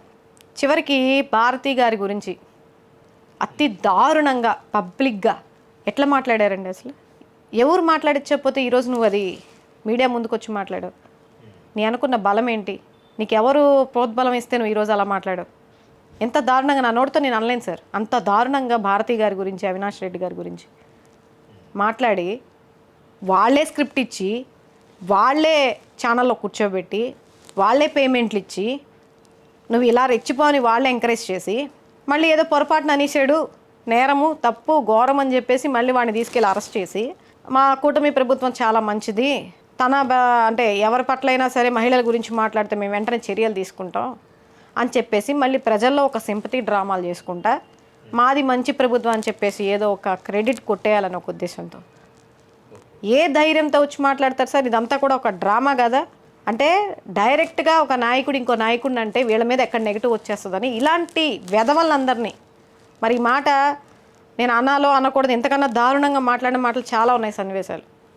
ఇలాంటి వాళ్ళందరినీ తీసుకొచ్చి కూర్చోబెట్టి ఒక మహిళల గురించి రాజకీయాలకు సంబంధం లేనటువంటి భారతి గారిని తీసుకొచ్చి ఆవిడ ఏ రోజు కూడా ఓపెన్గా ఏ రోజు కూడా ఏ సభలకు కానీ ఏ కార్యక్రమాలకు కానీ ఏ ఓపెనింగ్స్కి ఎక్కడికి కూడా రాలా, అధికారంలో ఉన్నా లేకున్నా సరే ఏ రోజు కనిపించే వ్యక్తి కాదు. అటువంటి ఆవిడని గురించి తప్పుగా మాట్లాడి నోటికి వచ్చినట్టు మాట్లాడి అసలు ఎవ్వరు కూడా కామెంట్ చేయని విధంగా మానసికంగా అంత దారుణంగా మాట్లాడిచ్చి ఈరోజు ఏదో పెద్ద మంచివాళ్ళలాగా మీరు చేపించి తీసుకెళ్ళి మీరు అరెస్ట్ చేయించేసి ఏదో మంచివాళ్ళలాగా ప్రజల దగ్గర చూపించుకోవాలనుకుంటే ఎలా కుదురుతుందో అది తెలీదా? ప్రజలు పసిగట్లేరా? అలాగే ఈ సీమ పంది అనే వ్యక్తి, సీమ రాజా అనే వ్యక్తి కూడా వైసీపీ కండువా వేసుకొని మరి వివేకానందరెడ్డి హత్య ఇలా జరిగింది దాని గురించి అవహేళనగా మాట్లాడతా, జగన్మోహన్ రెడ్డి గారి గురించి అవహేళనగా మాట్లాడతా, ప్రతి దాని గురించి ఇంట్లో ఉన్న ప్రతి ఒక్కళ్ళ గురించి ఏం చేయాలి సార్ ఇలాంటి వాళ్ళందరూ? నేను ఆడవాళ్ళ గురించి ఇంకా కిరాకార్పి అయితే చేపల పులుసు అతనికైతే అసలు నా వెనకేదో కొండంత అండుంది, నా ఇష్టాసారం రెచ్చిపోతాను, ఇది జీవితాంతం శాశ్వతంగా ఉండిపోతుంది అధికారం అని ఏమన్నా పగటి కలలు అంటూ ఉన్నాడేమో. కిరాకార్పి, జబర్దస్త్ కిరాకార్పి చేపల పులుసు ఏదో వ్యాపారం కూడా పెట్టాడంటే సార్ నెల్లూరులో. నోటికి వచ్చినట్టు అది నోరా లేకపోతే ఇంకేమన్నానా? ఎంత దారుణంగా రోజా గారి గురించి కానీ ఎంత దారుణంగా మాట్లాడుతున్నారు సార్. ఎలా పడితే అలా మాట్లాడుతున్నారు జగన్ గారి గురించి, రోజా గారి గురించి. ఇంకా హద్దు లేదు ఏం లేదు. ఈడో పెద్ద విశ్లేషకుడు, ఇతగాడేదో పెద్ద రాజకీయ నాయకుడు. నీ నేపథ్యం ఏంటి, నువ్వేంటి, నీ స్థాయి ఏంటి? జగన్మోహన్ రెడ్డి గారిని విమర్శించే అంత స్థాయి అనేది. రాజకీయంగా మాట్లాడంటే రాజకీయంగా ప్రశ్నించు అంతే తప్ప నోటికి వచ్చినట్టు తింగర్ మాట్లాడుతూ ఉంటే చూస్తూ ఊరుకుంటారా ప్రజలు? ఎప్పుడెప్పుడు మేము అధికారంలోకి వస్తాం అదే చెప్పే కదా సార్. మ్యాజిక్ ఫిగర్ ఎప్పుడైతే క్రాస్ చేస్తున్నామని మాకు ఇలాంటి వాళ్ళందరినీ అధికారంలోకి వస్తే నోరు మూపించడానికి చట్టపరంగా చర్యలు తీసుకుంటాం. చట్టపరంగా అలాంటి వాళ్ళందరినీ వదలం. ఇప్పుడు ఏంటంటే మా చేతిలో అధికారం లేదు, మరి కూటమి ప్రభుత్వం అలాంటి వాళ్ళని ఎంకరేజ్ చేస్తూ ఉన్నది. మరి వాళ్ళు చేయండి ఈరోజు వాళ్ళు అలా వచ్చి మాట్లాడరు కదా.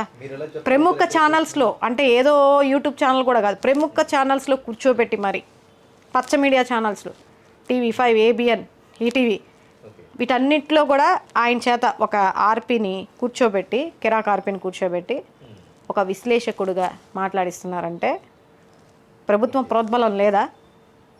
ప్రభుత్వం చేయించట్లేదా? కావాలని తిట్టిపించట్లేదా? ముఖ్యమంత్రిగా చేసినటువంటి వ్యక్తిని అవహేళనగా మాట్లాడించడం లేదా? ఇవన్నీ తప్పు కాదా? ఇవన్నీ నేరాలు కాదా? చట్టపరంగా వాళ్ళ మీద కూడా చర్యలు తీసుకోవాలి కదా, వాళ్ళపైన కూడా కేసులు పెట్టాలి కదా. మరి ఎందుకు పెట్టట్లేదు? అంటే మీకు ఒక న్యాయం, మాకు ఒక న్యాయమా? ఇదే చట్టం రేపు మాకు అమలు కాదా? సో ఖచ్చితంగా రాబోయే రోజుల్లో మహా అయితే ఇంకా 3 సంవత్సరాలు, ఆల్మోస్ట్ 2 సంవత్సరాలు దగ్గర ఆ తర్వాత ఇలాంటి వాళ్ళందరికీ కూడా ఖచ్చితంగా గుణపాఠం చెప్పడానికి ఎదురు చూస్తూ ఉన్నారు మా పార్టీ శ్రేణులందరూ కూడా. చట్టపరంగానే సార్, మళ్ళీ మీరు ఏదో అనుకోకండి, చట్టపరంగా చర్యలు తీసుకుంటాం. కాకపోతే ఇప్పుడు మా చేతిలో చట్టం లేదు కాబట్టి మేమేం చేయడానికి లేదు. అప్పుడు చట్టం మా చేతిలో ఉంటుంది కాబట్టి ఇలాంటి వాళ్ళందరికీ గుణపాఠం చెప్పేలాగా చట్టపరంగా చర్యలు తీసుకోవడానికి అవకాశం ఉంటుంది. హోమ్ మినిస్టర్ అనిత గారి పనితీరు పైన మీరేమంటారు? ఒక్క మాటలో చెప్పాలంటే అసలు ఈ రాష్ట్రంలో లా అండ్ ఆర్డర్ ఉందా అనేది ఈ రాష్ట్రంలో ఉన్నటువంటి మహిళలందరికీ కూడా ఒక సందేహం కలుగుతూ ఉంది. ఎందుకంటే ఈరోజు కూటమి ప్రభుత్వం అధికారంలోకి వచ్చాక ముఖ్యంగా law and order home minister గారు అనిత గారి చేతిలో ఉంది కదా. మరి ఎంతోమంది మహిళలు అతిగామింపబడ్డారు, అత్యాచారాలు చేస్తున్నారు. మైనర్ బాలికలపైన అత్యాచారాలు చేసి అతి ఘోరంగా చంపేసి శవాలు కూడా కనిపించినటువంటి రీతిలో ఈరోజు రాష్ట్రంలో నడుస్తూ ఉంది. అయినా సరే స్పందించరు, వాటి గురించి మాట్లాడరు. కేవలం జగన్మోహన్ రెడ్డి గారి గురించి, ఆయన వ్యక్తిత్వ హననం చేస్తా, ఆయన సింగులర్గా మాట్లాడతా, పులివెందుల ఎమ్మెల్యే అని చెప్పేసి. అసలు అంటే ఆవిడ ధోరణి ఎలా ఉంటుందంటే ఒక రాజకీయ నాయకురాల్లాగా, ఒక హోమ్ మినిస్టర్గా ఈ రాష్ట్రంలో ఉన్న బాధ్యత, ఆవిడ ఒక బాధ్యతాయుతమైనటువంటి పదవిలో ఉన్నట్టుగా ప్రవర్తించట్లేదు. మాట్లాడే ధోరణి కానీ, ఆవిడ వ్యవహరించే తీరు కానీ చాలా ఏదో రెచ్చగొట్టే విధానంలో, ఎగతాళి చేస్తా, పార్టీ శ్రేణులందరినీ కూడా రెచ్చగొట్టే విధానంలో ప్రవర్తిస్తూ ఉన్నారు. కానీ ఈరోజు రాష్ట్రంలో ఇన్ని ఇబ్బందులు పడుతున్నటువంటి మహిళల గురించి కానీ, దానికి సంబంధించి ఇటువంటి చర్యలు తీసుకున్నా, కొత్త చట్టాలు తీసుకొస్తున్నా, వాళ్ళకి రక్షణ భద్రత కల్పిస్తామని చెప్పిన వాళ్ళు మరి ఏ చట్టాలు తీసుకొచ్చారు ఇప్పటిదాకా? ఎంతమంది నేరాలకు పాల్పడిన వాళ్ళకి, ఎంతమంది నేరస్తులకి ఈరోజు చర్యలు తీసుకున్నారు, వాళ్ళకి ఎటువంటి చర్యలు అవలంబించారు? అవన్నీ ఏ రోజన్నా ప్రెస్ మీట్ పెట్టి చెప్పారా? కానీ ఏ వీడియోలతో, ఫేక్ వీడియోలతో జగన్ గారు ఎక్కడికన్నా పర్యటనకి వెళ్ళారంటే వెంటనే స్పందిస్తారు. వెంటనే స్పందించేసి ప్రెస్ మీట్ పెట్టి ఏ వీడియోలతో మెడికల్ కాలేజీలు లేవని చెప్పేసి చాలా నిర్లజ్జగా ఒక హోమ్ మినిస్టర్ పదవిలో ఉండి ప్రజల్ని మభ్యపెట్టే విధంగా చాలా నిర్లజ్జగా ఫేక్ ఏఐ వీడియోలతో, టెక్నాలజీని ఉపయోగించి ఫేక్ ఫోటోలతో ప్రజెంటేషన్లు ఇస్తున్నారంటే అంతకు మించి దిగజారిపోయిన తరం ఏమైనా ఉందా సార్? ఈరోజు మహిళా హోంమంత్రి, ఒక మహిళ హోంమంత్రిగా ఉన్నారంటే మహిళలందరికీ కూడా ఒక విధమైనటువంటి ధైర్యం, ఒక అండలాగా అనిపించాలి.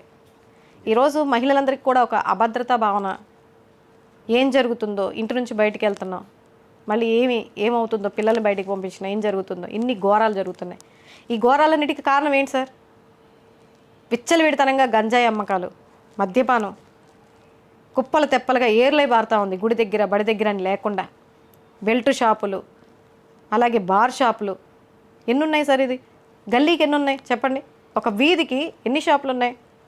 పర్మిట్ రూములు కానీ, పైగా ఆ మద్యపానంలో మళ్ళీ క్వాలిటీ మద్యపానం అని చెప్పేసి 99 రూపాయలకే క్వాలిటీ లిక్కర్ అని చెప్పి ఈరోజు కల్తీ లిక్కర్ని తీసుకొచ్చి అతిపెద్ద స్కామ్ చేసినా కూడా దాని గురించి కూడా నోరు ఇప్పరు, దాని గురించి ప్రజెంటేషన్లు ఇవ్వరు.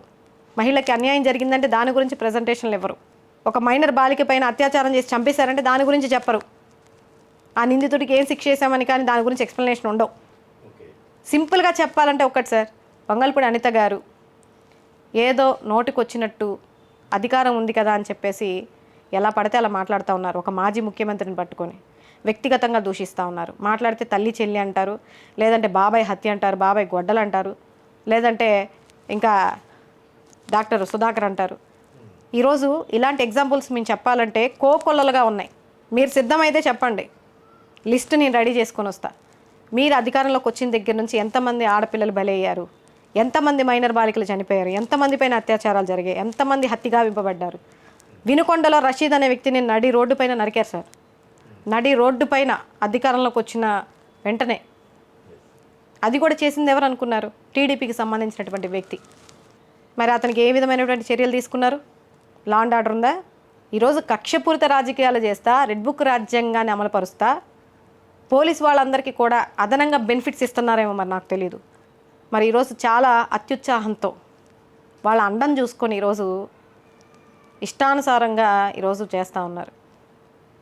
వంగల్పూడి అనిత గారు ఆవిడ ఒక బాధ్యతాయుతమైనటువంటి పదవిలో ఉండి కూడా, ఒక మహిళ అయి ఉండి, ఒక ఎస్సీ మహిళ అయి ఉండి, ఒక దళిత మహిళ అయి ఉండి, కనీసం అంటే అమ్మ అనే పదానికి కూడా అర్థం తెలియనటువంటి వ్యక్తి.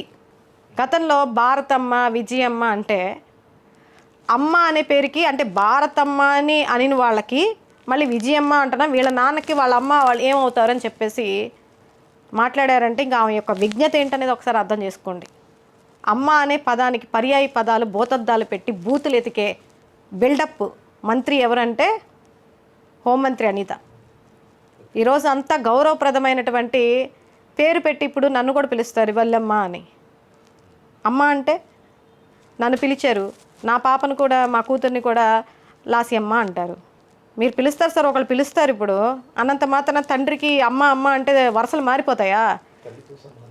ఆ పేరు ఎంత గౌరవప్రదమైనది, నిన్ను ఎంత మహిళగా ఎంత గౌరవించిస్తున్నారు. దాన్ని కూడా నువ్వు భూతద్దంలో పెట్టి బూతులు ఎతికిన దానివంటే ఇంక మిమ్మల్ని ఏమనాలి? మీ విజ్ఞత ఏంటి? మీ పరిజ్ఞానం ఏంటి? కనీసం బుద్ధుంది మాట్లాడుతున్నారా లేదంటే లేకుండా మాట్లాడుతున్నారా అనేది వాళ్ళ విజ్ఞతకే వదిలేయాలి.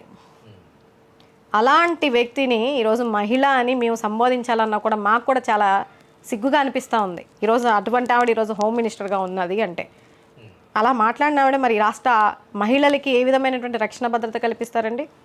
క్రైమ్ రేట్ ఈరోజు ఎలా ఉంది రాష్ట్రంలో? ఒకసారి పరిశీలించుకోమని చెప్పండి. Thank you.